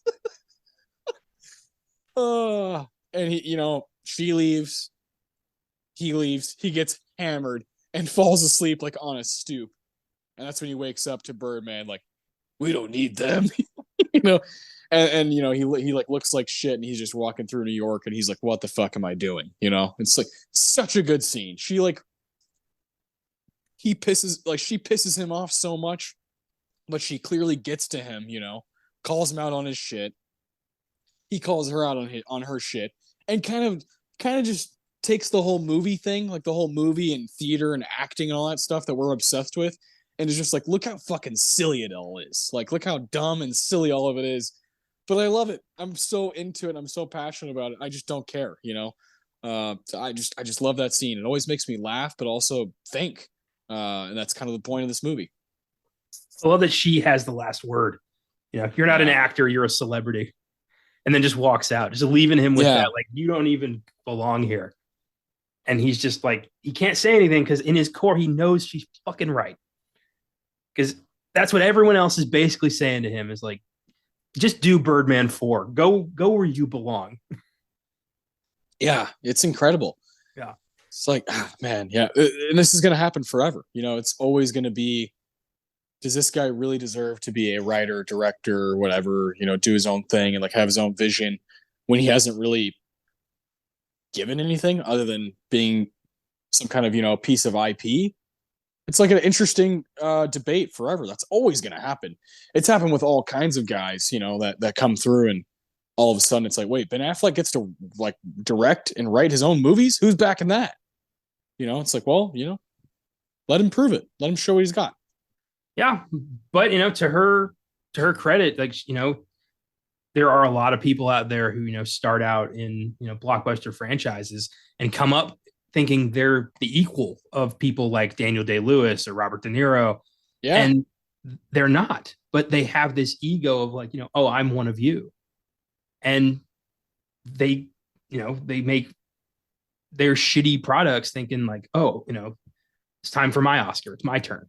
It's like, you didn't earn this. You didn't work your way here. You're, just because you did like 3 Michael Bay movies does not make you, worthy to be in an Inarritu film, so to speak. Yeah, that's a great way of putting it. It's fascinating. It's never going to end. The conversations will never end. It's one of the reasons, like this movie, Whiplash, Budapest Hotel, like we can talk about these for decades. And we are going to talk about them for decades. And that's like a really comforting feeling. It's going to be comforting, but also challenging.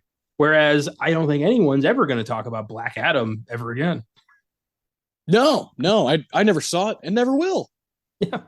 No, thank you. That's great. If Dwayne Johnson all of a sudden does like, like a Broadway revival of like The Postman Always Rings Twice, everyone's going to be like, what the fuck's happening right now? Like, what are you doing here? Oh God. That's brilliant. What are you doing here? Oh man, I love it, dude. This is fun. I love when we get movies like this that we're both just can laugh at, but also have pretty good conversations about. And we're gonna continue to through the 87th Academy Award categories.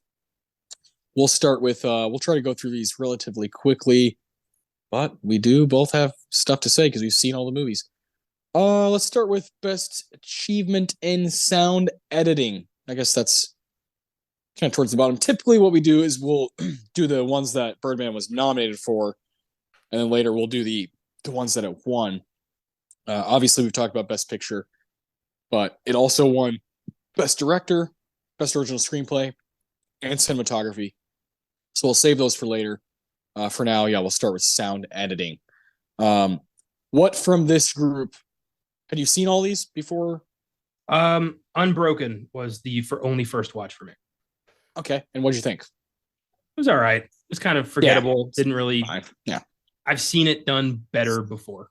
So I was kind of like, yeah. Yeah, it's fine. It's fine. I'm like, I don't know. It doesn't scream like, I don't know, rewatchable or Oscar worthy or award worthy. Not, just doesn't have that about it. No. Nope. But it was up for sound editing. American Sniper won. It beat Birdman, The Hobbit, Battle of the Five Armies, Interstellar, and Unbroken. For me, this has to go to Interstellar. I'm with you. Yeah. I think, Nolan's, like the technical aspect of Nolan's films are always like the most impressive.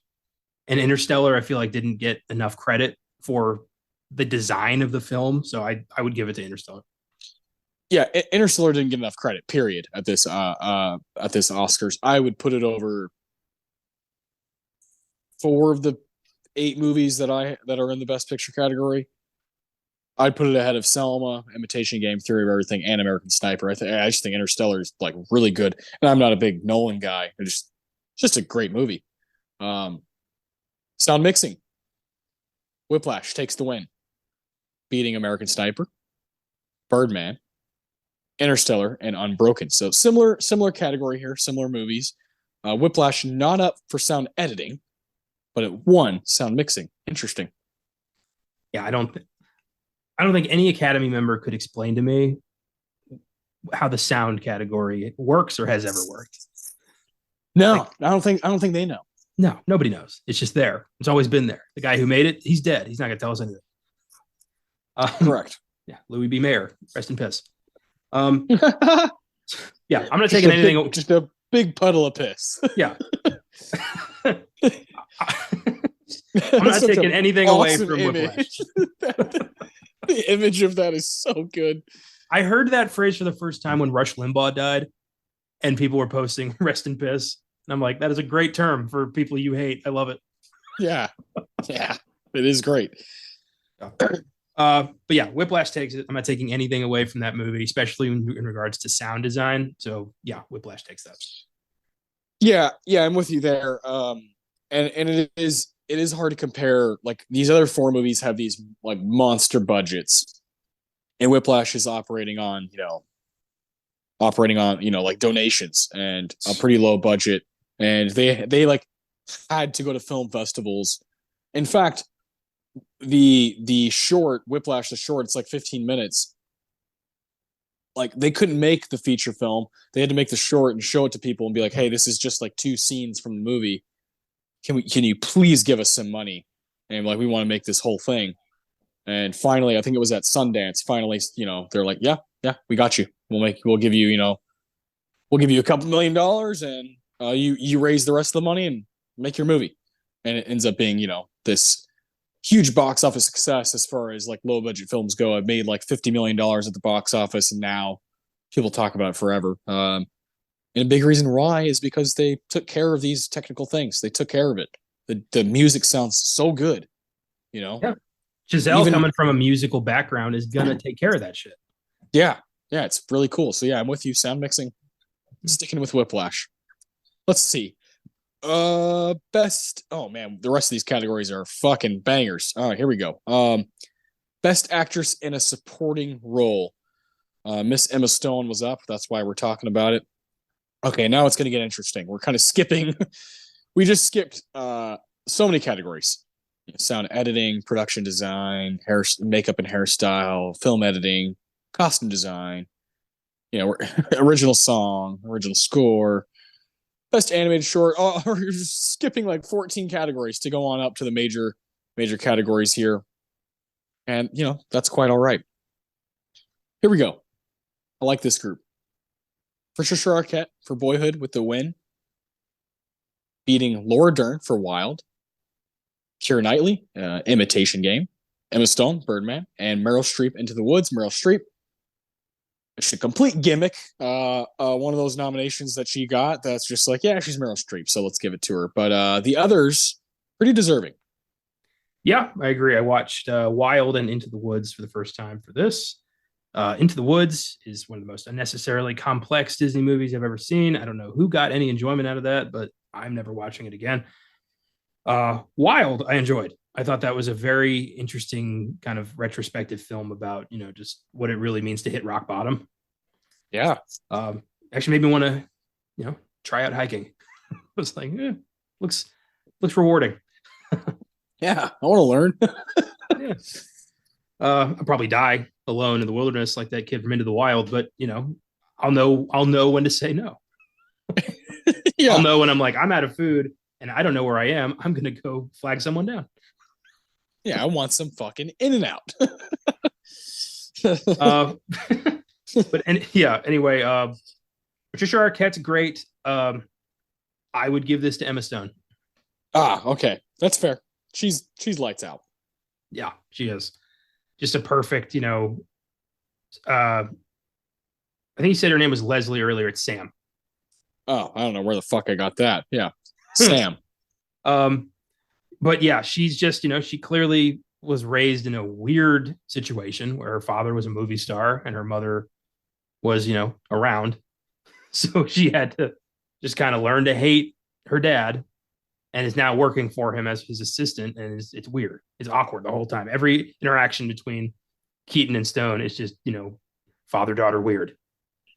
because neither of them knows how to talk to the other. And that comes across so perfectly. Stone really sells it. I love the little speech where she's like, "You're not important. You don't matter. So fuck off." And he's like visibly hurt. And Oh yeah. it's great. You think you're important? You're not. Yeah. You don't even have a Facebook page. But yeah, I thought that, this was kind of the beginning of her, love affair with the Oscars that has continued, through the La La Land and The Favorite. But it started here, and I think it would have been cool if she, nabbed a win on her first go. That'd be cool. I got Leslie from Birdman. It's Naomi Watts' character. There you go. So not an idiot, but yeah. I'd stick with Patricia Arquette. Well, really, to me, this is Rosamund Pike's, like, hands down. That should be her Oscar from Gone Girl. Or she was up for actress, wasn't she? Yeah, she was up for lead. Which she's just not in it like a lot. Gone Girl, there's like a huge part of the movie she's not in. But lead is fine. Lead, I mean, I just think she's great. That's hard. Julianne Moore is tough to beat in that category, but Rosamund Pike should have walked away with a fucking Oscar. Is my point. But I think I'd stick with Patricia Arquette versus Emma Stone. I like Keira Knightley's performance a lot too. It's kind of subtle, a little underrated, I think. But Arquette, I don't know. Arquette's got some, like, she also could have been up for Best Lead Actress. Yeah. Arquette's in that movie a lot. I would swap Meryl Streep out for Saoirse Ronan in the Grand Budapest Hotel. Oh, yeah, good call. And honestly, I might give it to her. It's a very understated performance, but delightful and charming. And I like delightful. Yeah, extremely delightful. That's a good point. Yeah, no, I'd be cool with that. Saoirse Ronan, he's what's the word? No stranger to the Oscars. She, has gotten her fair share, so it is weird that when she doesn't get nominated. Arquette and Hawke, in their roles as the mother and father, like, they really carry the movie, because, like, no one else is like a true actor. No one else really knows what they're doing with a project like this. I feel like they're the anchor of the movie. Without them, it would not work. They're both so good. And she has a couple scenes that just tear me to pieces, whether it be when she's reading Chamber of Secrets when they're going to bed. She's like reading Chamber of Secrets to them, and she's doing the Moaning Myrtle voice. She's like doing all the voices and stuff, and like just being a great mom. Or when she's screaming like, I was a fucking kid, and then I was somebody's fucking mother. Like, I never got my own life. Like, you can feel that. Like, even though the movie's not technically about her, like, you feel her story and Ethan Hawke's story like the whole way. It's just, man, it's good stuff. So I was really happy when she won. I was like, Patricia, you're the best. I get that. Yeah, they are the anchors of the film. For me, though, I feel, considering what Linklater was trying to make with this, I see them as distracting. It's like, I'm very aware that's Patricia Arquette and Ethan Hawke. Like, if you're going to go unknowns with everybody else, like, go all the way. Give me a family snapshot. Don't give me, like, oh, I guess he wasn't here because he had to go film Sinister. It's like, I know who he is. Yeah. But that's about the time when Ethan Hawke was in Training Day. Yeah, it's like I can tell with a haircut, like, oh, there's Before Sunset. It's like, no, I didn't need to. It was weird for me, but that's just me. It's totally fair. I just think the movie probably wouldn't be very good without him. You just need him. You need him there, kind of holding it down, doing their job.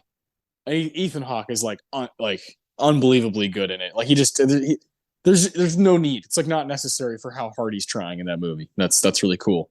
All right, supporting actress. It's a good category though. I'm trying to think if there's anybody else that I would have liked to see in that category. I can't think off the top of my head. Most of the movies I like don't have like a standout supporting actress, more so lead. But I'm trying to think. I can't off the top of my head. I know when we stop recording, I'm going to be like, oh fuck. Let's see. So supporting actress, supporting actor, Mr. Edward Norton with the nomination. Yeah, I mean, this is pointless. J.K. Simmons wins for Whiplash, beating Robert Duvall for The Judge, a movie that nobody ever talks about. Ethan Hawke for Boyhood, Edward Norton for Birdman, and Mark Ruffalo for Foxcatcher. Foxcatcher, that's an interesting movie. This is like not even close. It's not even a race. We knew the entire time. All the entire award season was basically like, let's give J.K. Simmons his flowers. We have underappreciated him his entire career, and he finally got that due. So this is never going anywhere else. I don't know. Duvall's pretty kick ass in The Judge. Yeah. Have you seen The Judge? But yeah, no, I haven't. So Yeah. nobody. I've seen The Judge, but I don't remember like half of it. I remember Robert Downey Jr. had just done like Age of Ultron or something, so like he hadn't shed Tony Stark yet, so he's still playing Tony Stark, basically in a suit this time. Oh God, So that was like awkward. But yeah, Simmons was halfway up the stage before they even called his name. Yeah, like, yep. We all knew this was coming, and it's one of the most deserved Oscars in history. Terrence Fletcher is a fantastic character, and a hero or a villain, depending on how you're feeling when you watch Whiplash. Yeah, just a fucking monster. Yeah, but yeah, it could be a monster that works. I don't know. But this is a cool group of guys. And come on, a heist movie with these five? Come on. Only if Simmons is playing Fletcher in said heist. Yeah, of course. Yeah. I mean, come on. Yeah, you got like Ruffalo, Norton, Hawke, Old Man Duvall, and then J.K. Simmons kind of leading the charge. Oh, come on. This would be such a good movie. Yeah, two Hulks, the bad guy from Moon Knight, Jane Jonah Jameson, and Robert Duvall. and Hagen. Yeah. Tom Hagen to get them all off when the time comes. So good. Yeah, it's a cool group, man. It's a cool group. And I rewatched Foxcatcher just because I hadn't seen it in a long time. And I believe Bennett Miller, yeah, he was up for Best Director. Man, I really, really like that movie, but also like apparently it's like complete bullshit. Like a lot of it's not true. And it's like, oh great, another biopic that just doesn't care to tell the true story at all. But it is a good movie, and it's got 3 all-time performances from Ruffalo, Tatum, and Steve Carell. So I was glad I rewatched it. I was like, man, this is. I forgot how good this was. I think when I saw it in theaters, I was like really moved by it, and then I heard, what's his name? The 2 brothers, the Mark Ruffalo and Channing Tatum play brothers, like wrestlers. Schultz, right? Yeah, Mark and Dave. Yeah, Mark, the one who's still alive, the one that Channing Tatum played. I think it's Mark. I don't know. It's definitely Schultz though. Schultz is right. The one that's still alive, he came out and said like this movie is complete bullshit. Like there's very little that's true from the movie, and I was like, damn. So I hated it for a while. I was like, fuck Foxcatcher. And then I watched it again, and I was like, you know what? As a movie, I like it. It's okay if like these things are. I'm an adult. I can read on my own. I can do my own research. I can still enjoy the movie. Aren't these people consulted? Like when they're making stories about their lives, aren't they told like, hey, this is what we're going to do? I mean, Jesus Christ, man. Somebody makes a movie out of my life and I end up looking like some white supremacist or some shit. I'm going to be pissed. Oh, yeah. Yeah, I mean, like, Channing Tatum plays the guy like he's a fucking, like, complete Nimrod at times. And Schultz was like, I was, like, a damn good wrestler and a pretty smart dude. So, like, get that shit off the screen. I wasn't a fucking monster. I wasn't, like, a cocaine, freaking addict my entire, the entire 80s. Like, he's like, I was, like, a professional wrestler. Like, that's what I did. See, the saddest part about all this is that most people aren't going to take the time out to do their own research. They're going to watch the movie and think, oh, that's what happened. And they're going to tell people, and that's going to be the story of them. Yeah. So that's fake true stories. I know I'm plugging this all the time, but that's where we're dissecting this shit. That's what you're doing. You're doing it for the people, doing the work for the people. Exactly. We're doing our homework so you don't have to. Yeah. Cliff notes, but with a lot of talking. Oh, that's good. That is a cool group. I know JK was taking it all day, but it is a cool group of guys. Like they've all had really interesting careers, have done So many amazing movies. So I love seeing those guys together. Best actor, Eddie Redmayne with The Win, Theory of Everything, beating Steve Carell for Foxcatcher, Bradley Cooper for American Sniper, Benedict Cumberbatch for The Imitation Game, and Michael Keaton for Birdman. This is an interesting group here. Again, I think the two guys I would have 1 and 2 are not here. Ray Fiennes for Grand Budapest Hotel and Jake Gyllenhaal for Nightcrawler. Yeah, that's a fucking crime. Okay, but I mean, I don't know. With this 5, I think I go Keaton, but I don't know. well, when Eddie Redmayne won, I mean, he's playing Stephen Hawking. He's a very physical performance. He's very transformative. And when he got up there, he was like, he had a moment. He was like, "Oh my god, I won an Oscar!" And he got all like excited, which always makes me smile when people actually they don't compose themselves. They're not like when they have a moment of like, "Holy shit, I did it!" Yeah, this is sick. Yeah, I love when they do that.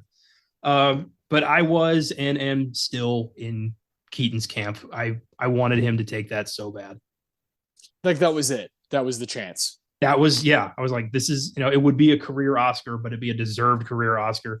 And y'all have ignored this talented motherfucker too long. So give him some gold and send him on his way. Yeah. Yeah. It's kind of like, I don't know, when it's kind of like their swan song and it like doesn't quite end the way you want it to. The saddest part is if you watch watch the award on YouTube, you can see Michael Keaton with his speech. And as soon as they announce Eddie Redmayne, he immediately puts it right back in his pocket and starts applauding. Like he thought he was getting it. And I'm like, so sad. It hurts. So sad. Damn it. Yeah, that's really disappointing, man. I'd give it to him. Now, if Rafe was there, I'd be like, well, fuck off, Michael Keaton. It's Rafe's all day, like that guy's just outshining everyone that year. But within that group, I'd give it to Keaton. That's just the way it is. But yeah, I don't know. That's like the category to me that could be completely remodeled. There's so many cool performances from that year. I think Ben Affleck is like incredible in Gone Girl. Is one of those I didn't know he had it in him type performances. I didn't know he could do a Fincher movie. I knew he could act. I'd seen The Town. I'd seen Argo. I didn't know he could do a Fincher movie like that and like carry his own weight. And yeah, just kind of make that character of Nick Dunn like worthwhile. So, good group overall though, and that's the last non-winner for Birdman. So now we'll move on to cinematography. These are the awards that Birdman won. I'm going to try to say their names. Some of them are kind of hard here, but I'll give it a go. Emmanuel Lubezki, he won for Birdman, rightfully so, beating Robert Yeoman for the Grand Budapest Hotel. Lucas Zal and I don't know that one. Rice, I don't know. Right? I want to say Ryszard Lenzuski. Yeah. Sure. Links. Yeah, sure. For Ida. Good movie. Ida, good movie. That's the foreign language winner from this ceremony. Dick Pope for what a name. Dick Pope for Mr. Turner. And Roger Deakins. Roger Deakins is, when in doubt, you can just nominate Roger Deakins for Unbroken. I remember the announcements this year because they fucked up and called him Dick Poop. I remember that. Somebody said that and everyone was like, really? He's a respected cinematographer. Way to fuck up his moment in the sun. So awesome. Dick Poop. What a cool name that would be. Oh, man. That's one of those things where I'm like, I know I'm almost 28 years old, but Dick Poop is a funny name. Like, come on. I can't act like it's not funny. That's hilarious. Oh, jeez. Yeah. Oh, boy. Oh, so we both watched Ida for this. Yeah. Beautiful movie. Really? Yeah. Really touching, kind of haunting movie about, a woman trying to find her place in the world after some pretty earth-shattering news about where she comes from. Yeah. And yeah, I'm glad it won Best Foreign Film. Should have gotten a little bit more love, I think. But I'm glad I watched it. Yeah, me too. I thought that was fascinating. I love how like quick it is, but how much kind of meat is on the bone there. I love the idea of it's kind of like a religion movie, and she's like do I want to turn away from this life of faith and kind of just going like doing this thing that I've been doing kind of mindlessly, or do I want to like lean into what I've known as sin?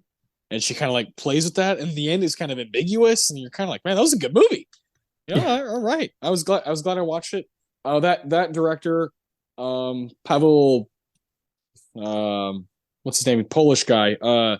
He also directed Cold War, which I want to see. Which yeah, that's a real good movie. A couple years later, I want to say, or I don't know, like 2017, 2018. I don't know. I can't remember when it came out. But great movie. Cold War as well. So that was the first one I saw. Now Ida, I'm sold. This guy's good. Nice. I did not care for Mr. Turner. I saw that one time and was like, I'm never watching this bloated thing. I don't remember it. I don't remember it like at all. Yeah. Nah. Yeah, Birdman wins this. This is, I believe, Lubeski's second of his, triple year win for cinematography.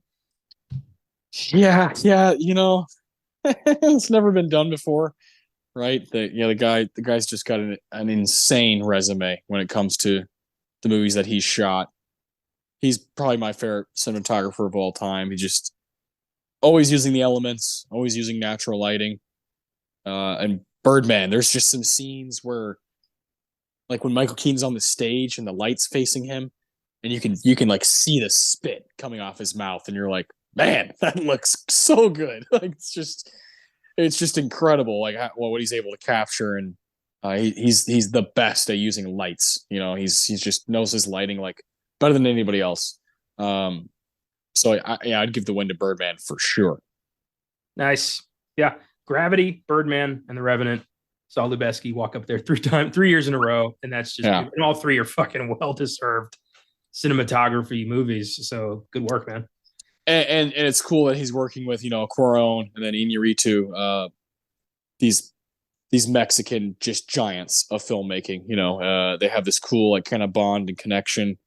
All he needs to do is work with our guy Guillermo del Toro and take home an Oscar with that guy, and he'll have worked with the three-headed Mexican fucking three-headed dog with those guys, and that'd be really cool. Mexican Cerberus. Yeah. Iñárritu, Del Toro, and Cuarón. Yeah, just epic filmmakers. That's fucking awesome.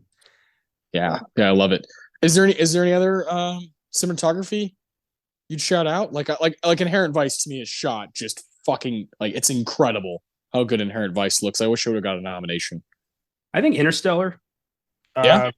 That was Hoyt van Hoytema. What a name. Alongside Dick Pope. Great names this year. Yeah. Yeah, I think the cinematography for that is astonishing. And hot take, I would shout out Guardians of the Galaxy. Hey, ayo. Yeah, Ben Davis, like that. Cinematography on that movie. That movie looks incredible. It was the introduction of the cosmic side of the Marvel universe and really showed us beautiful new worlds and sets and a new way to look at these films. So I think that that should have gotten some love. I like that. Okay, good shout. I was wondering if that was going to get brought up at all today. Pretty good year for Marvel. 2014. Yes, indeed. All right. Screenplay. Yeah, this is always fun when we get a original screenplay where we can break down the category. I love this. Birdman with the win, beating Boyhood. Birdman's written by like 4 different people. Iñárritu, Nicolas Giacobone, Alexander Dinolaris, and Armando Bo. That's a cool name. Armando Bo. Boyhood, written by Richard Linklater. Foxcatcher, written by Emax Fry and Dan Futterman. Grand Budapest Hotel, screenplay by Wes Anderson, story by Wes Anderson and Hugo Guinness. Nightcrawler. Yeah, it's awesome. And Nightcrawler, written by Dan Gilroy. It's a good group. Yeah, this is a lot of originality here. I'm going to take another pot shot at Boyhood because why not? Frankly, I don't know if that didn't seem like a very difficult screenplay to put together. I mean, the kid, I like music. I'm growing up. Give me a camera. This is fun. You're not my real dad. You are my real dad. And credits. Do I look like a Barack Hussein Obama supporter? Yeah. I don't. I mean, I've seen it so many times that I'm like really familiar. Like the scenes when Ethan Hawke is like Bush in his fucking numbnut, fucking cabinet. They're telling you what you want to believe, but it's all fake. Like I love that the timing of all that stuff, and they're putting up Obama signs all around Texas, and Ethan Hawke's like, Mason, go grab that fucking John McCain sign. Let's take it with us. Like doing all that kind of stuff. I love all those kind of timely things. And then there's, to me, like existential stuff with Mason where he's talking to like girls that he likes, and it's like pretty basic, but it's like, man, that's like I've gone through that. I've gone through that big time. Like where you're talking to a girl and you're like, I don't know what I'm doing here, and I don't know. I just like talking to you, and you're like hoping she's like, well, you want to make out, like you don't know, like you're just fucking spewing like bullshit. You have no idea what you're actually saying, and she's just like looking at you like, I don't know, like this is weird. Hormones are weird, Like Linklater captures that, and he has captured that with Dazed Confused. Everybody Wants Some, even School of Rock at times. Like, he captures those things so well that adolescence just like I'm so awkward. I love that stuff. So I love that he gets nomination, but I do understand. Like if someone else were to get it, at the end of the day, for me, it doesn't matter. Wes Anderson should have won this thing by a landslide. Interesting. I give it to Birdman. Yeah, I don't know. Budapest Hotel is like it's a beautiful screenplay. It's super creative. Yeah.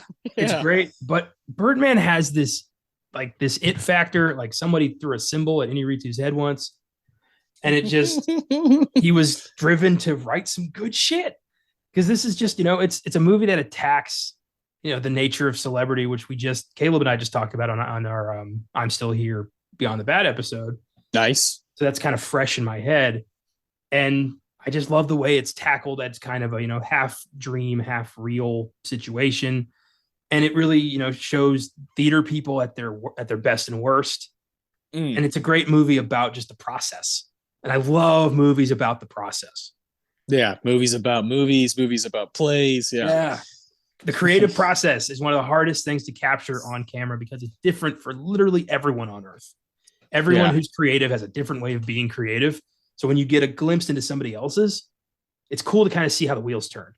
And this was a glimpse into Inarritu's.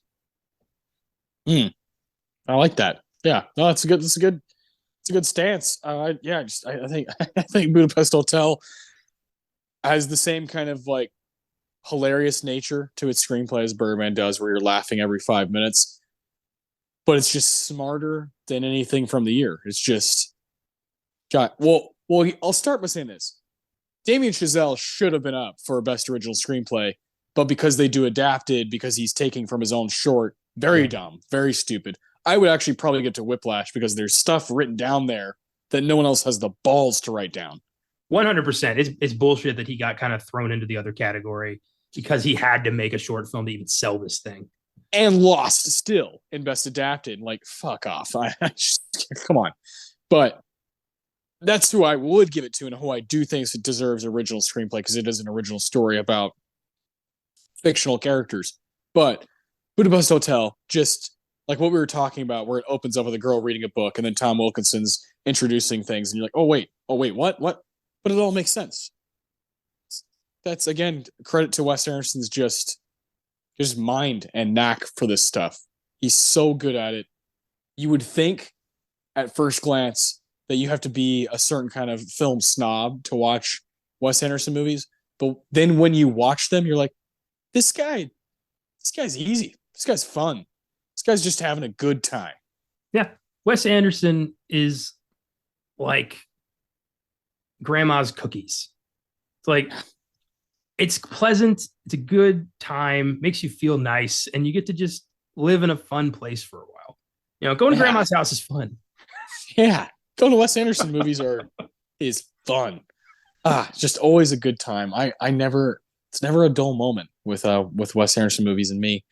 That's just the plain truth. But yes, yeah, overall good group. Also, Dan Gilroy, his screenplay for Nightcrawler is sick. Like, it's so good. Yeah. So I would have been okay with that winning.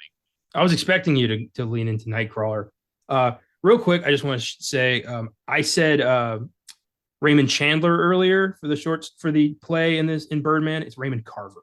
Carver. There you go. Nice. I love that. Yeah. In-universe corrections. That's what we're doing now. In-universe corrections, because why wait till next week when we can do it now? Yeah, especially since I'm not going to write it down and I will forget to say something. Yeah. So good. Yeah, it's Raymond Carver.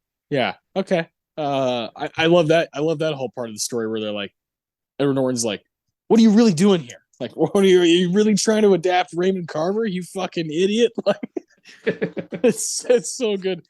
What we talk about when we talk about love.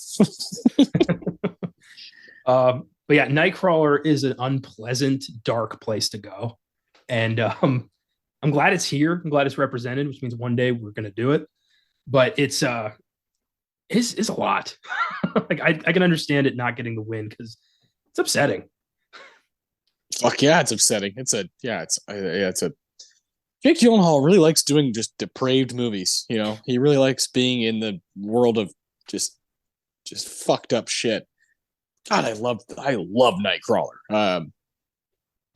Definitely one of my favorite movies of the year. I don't know if I would put it like in the best picture category, but it's one of those that, yeah, I'm just like, this was made for me. Like, it's one of my favorite LA movies. It might be Jake Gyllenhaal's like finest hour. You're just like, who else can do this? Yeah. Who can be simultaneously like sexiest man alive to some people and a slimy, freaky looking weirdo at the same time? Who else but Jake? Yeah, exactly. Yeah, he's just a true chameleon. One of my favorite actors of all time. So yeah, love that guy. But yeah, it's a damn good screenplay, but probably a little too fucked up to take the win. Best director, Alejandro Gonzalez Iñárritu with the win for Birdman. Richard Linklater was nominated for Boyhood. Bennett Miller for Foxcatcher. Wes Anderson for the Grand Budapest Hotel, and Morton Tildum for The Imitation Game. It's an interesting group. You got 4 of these movies that were also in Best Picture. Foxcatcher was not.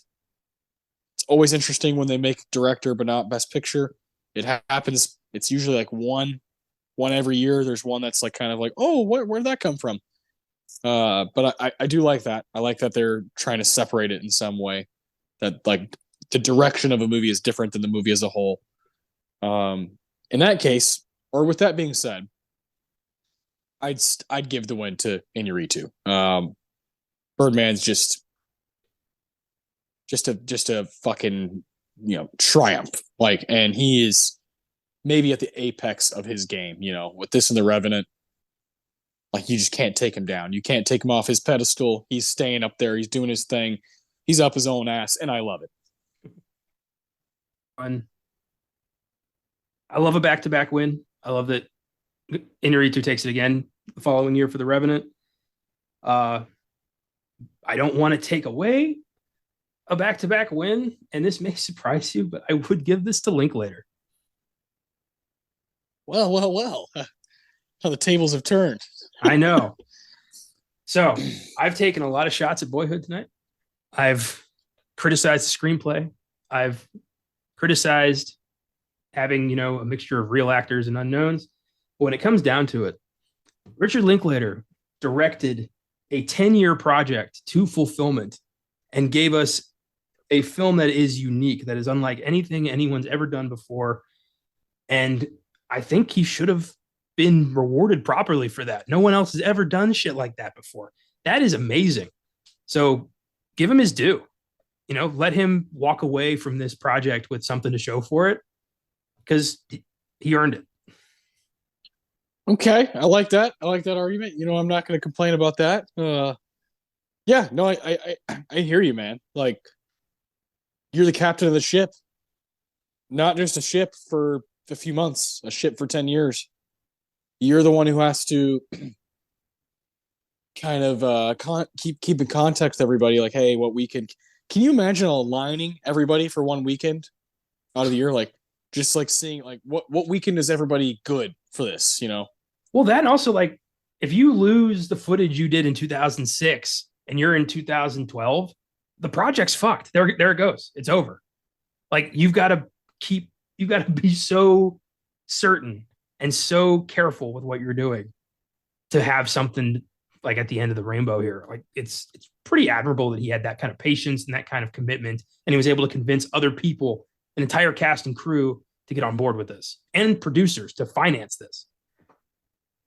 Yeah, that's definitely the main thing, right? Is people believing when it's 2001, he's like, hey, I'm gonna do this for the next 10 years. I'm gonna try to cover an entire kid's life until he's going to college. Like, no, the fuck you aren't. With who? Like, who the hell's gonna fucking sign up for that shit? And Ethan Hawke, being Ethan Hawke, is like, I'll do it for free, man. Like, I'll do whatever the hell you want me to do. Like, I'm here. I'm here. I'll go fucking film Training Day during the day, hang out with Denzel. I'll see you on the weekend. Like that's so special. So yeah, I'm with you. It's kind of like he's the captain of the ship that no one has sailed. And Well, and like that's special. well, during it also, like it's not like this was all he was doing. He threw out School Yeah, of Rock, the Bad News Bears remake, Before Sunset. Like he was able to maintain focus while also deviating focus when it needed to be deviated, and then returning to the main project. That is a fucking director, man. Like that's the job. That's the life. So yeah, this was his. yeah. I'm not gonna complain with that. He's not gonna ever win. No. This is his only chance. He's been nominated for stuff, but he's not. Yeah, it ain't happening. This is his shot. He was nominated for screenplay for Sunset and Midnight, but not directing. This is his only directing nomination. This was it. So kind of sucks, but I don't know. I don't. If you're really a fan of somebody, like, you don't need that shit. Yeah. The guy is in his mid-60s now, and like, as far as I'm concerned, he's like one of the most unique and talented guys we've ever had. I mean, like while that was going on, you mentioned, have you seen Bernie? I haven't. I really want to. I mean, yeah, he did Bernie, during that time. He does, Scanner Darkly, like this crazy animated live action fucking off this Philip K. Dick stuff, like it's just like, what? Like, this guy's insane. The stuff he's doing while making Boyhood, it's bonkers. I the first thing I would ask him if I could talk to Rick is like, hey, how did you keep track of everything? Like you said, if you lose 2006, like, where did you put everything? Where did you, like, was everything on a file? Was everything practical? How did you do it? Like, How many how did you backups did you everything? have? Like, where did you stockpile this? Like, how did you account for fires? Like, just yeah, Jeez. Incredible, like incredible. And I would ask him also, what was it like, not only raising a daughter, but watching her be in a movie for 10 years, like her life. Like, what was that like? I bet that was something else. Watching Lorelai go from like age 10 to 20. That's crazy. Yeah, it's remarkable. And it also, it would have just been nice to see an indie film director from Texas win cinema's most prestigious award for directing. That would have been really nice to see. Yeah, but you know what? We got two guys from Texas in there, Linklater and Anderson. We got a man from Mexico winning. Let's go. We got our Southern heritage here. Representing at the Oscars. That's pretty cool. I remember telling you, it was like, like the only thing that can make 2014 better is if like the Coens came out with a movie that year and Tarantino came out with a movie that year. Just everyone's like all at once, like, unleash. Yeah, it's a hell of a year, man. And yeah, at the end of the day, he got the nomination. He was recognized for his work, and I'm sure he just is happy to have some, a product, something to show. I did it, which is good. That's what you should have. At the end of the day, these awards are pretty meaningless, and the work And is its own yeah, reward, I assume. I might be mistaken, but I think out of all of the Best Picture nominees, let's see. I know for a fact, like Boyhood is a Criterion movie. I don't know if the others are. Grand Budapest is. Budapest. Okay, that might Um, be it. that is it. Yeah, just those two. Yeah, so that stuff lasts. Yeah, that means it's going to be preserved. That means it will be protected. It's considered one of the greatest films of all time by people who do that for a living. So there you go. Yeah, that's And pretty that's cool. not even Linklater's only film. He's got a shit ton in there. Yeah, exactly. He's one of those guys. Wes Anderson has quite a few in there too. So yeah, they do have directors that they're like, yeah, we like you, and they just did Criterion just did a thing on Linklater during like this past summer, and I got to finally catch a couple movies I hadn't seen that he directed. So yeah, I mean, yeah, he's one of those dudes that if you really know, he's special. Love that we've talked about Linklater and Boyhood so much. And Birdman and Whiplash, and God, this has been fun. My last question before we get out of here.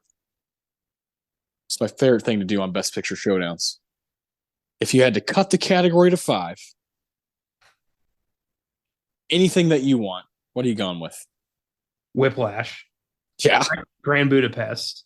Yeah. Birdman. And from there, shit. I guess I'll keep Boyhood. It's significant. It's worth it. And I'm think for my 5th, I think I'm going to go Interstellar. Okay. Interstellar, Boyhood, Birdman, Budapest, Whiplash. So 4 of those 5 are actually in. So that's good. Yeah. That's tough, man. That's tough. Whiplash and Budapest 100% are in. There's no ifs, ands, buts about it. That's happening. I think from there, I would consider Gone Girl, Inherent Vice. I feel like there's one I'm missing. Nightcrawler? For me, yeah, but guess Gone Girl's pretty fucked up too. Yeah. Fuck it. If I'm making my own category, yeah, fuck it. Whiplash, Budapest, Gone Girl, Nightcrawler, Inherent Vice. Just get real weird with it. I'm looking at my 2014 films letterboxed, and I'm thinking like, his Ex Machina was recognized at the next one, right? Correct. Yeah. Oh yeah. Ex Machina's fantastic. I would have given the Babadook some love. Ooh, there you go. Okay, now we're thinking outside the box. That's creative as hell. I think John Wick should have scored some technical awards. Oh, John Wick up for Best Picture, dude. Come on. Yeah. Okay. Yeah. Fuck it. Yeah. John Wick, Best Picture. Yeah. Whose ass am I kissing? Best Picture. Yeah. Yeah. Exactly. Yeah, man. There's some good. As I'm going down, I'm like, As Above, So Below, Creep, Chef, Frank, Planet of the Apes. Here's a weird one. Tusk, Best Makeup. Tusk is great. Yeah. Weird fucking movie, but yeah. Fucking. How is our guy Chadwick Boseman not up for Best Actor for Get On Up? Oh, come on. Get On Up. Come on. Yeah. He got robbed so many fucking times. Jeez. I like Fury. I like The Guest. Oh, The Guest was great. Fury's awesome. Godzilla should have gotten some visual effects. Godzilla. Yeah, man. Dawn of the Planet of the Apes. Andy Serkis. How about him? Oh, dude, so good. Yeah. Good shit. Yeah, it's a good year. A most violent year. Frank, like some random. It Follows. What We Do in the Shadows. God, this is a good year.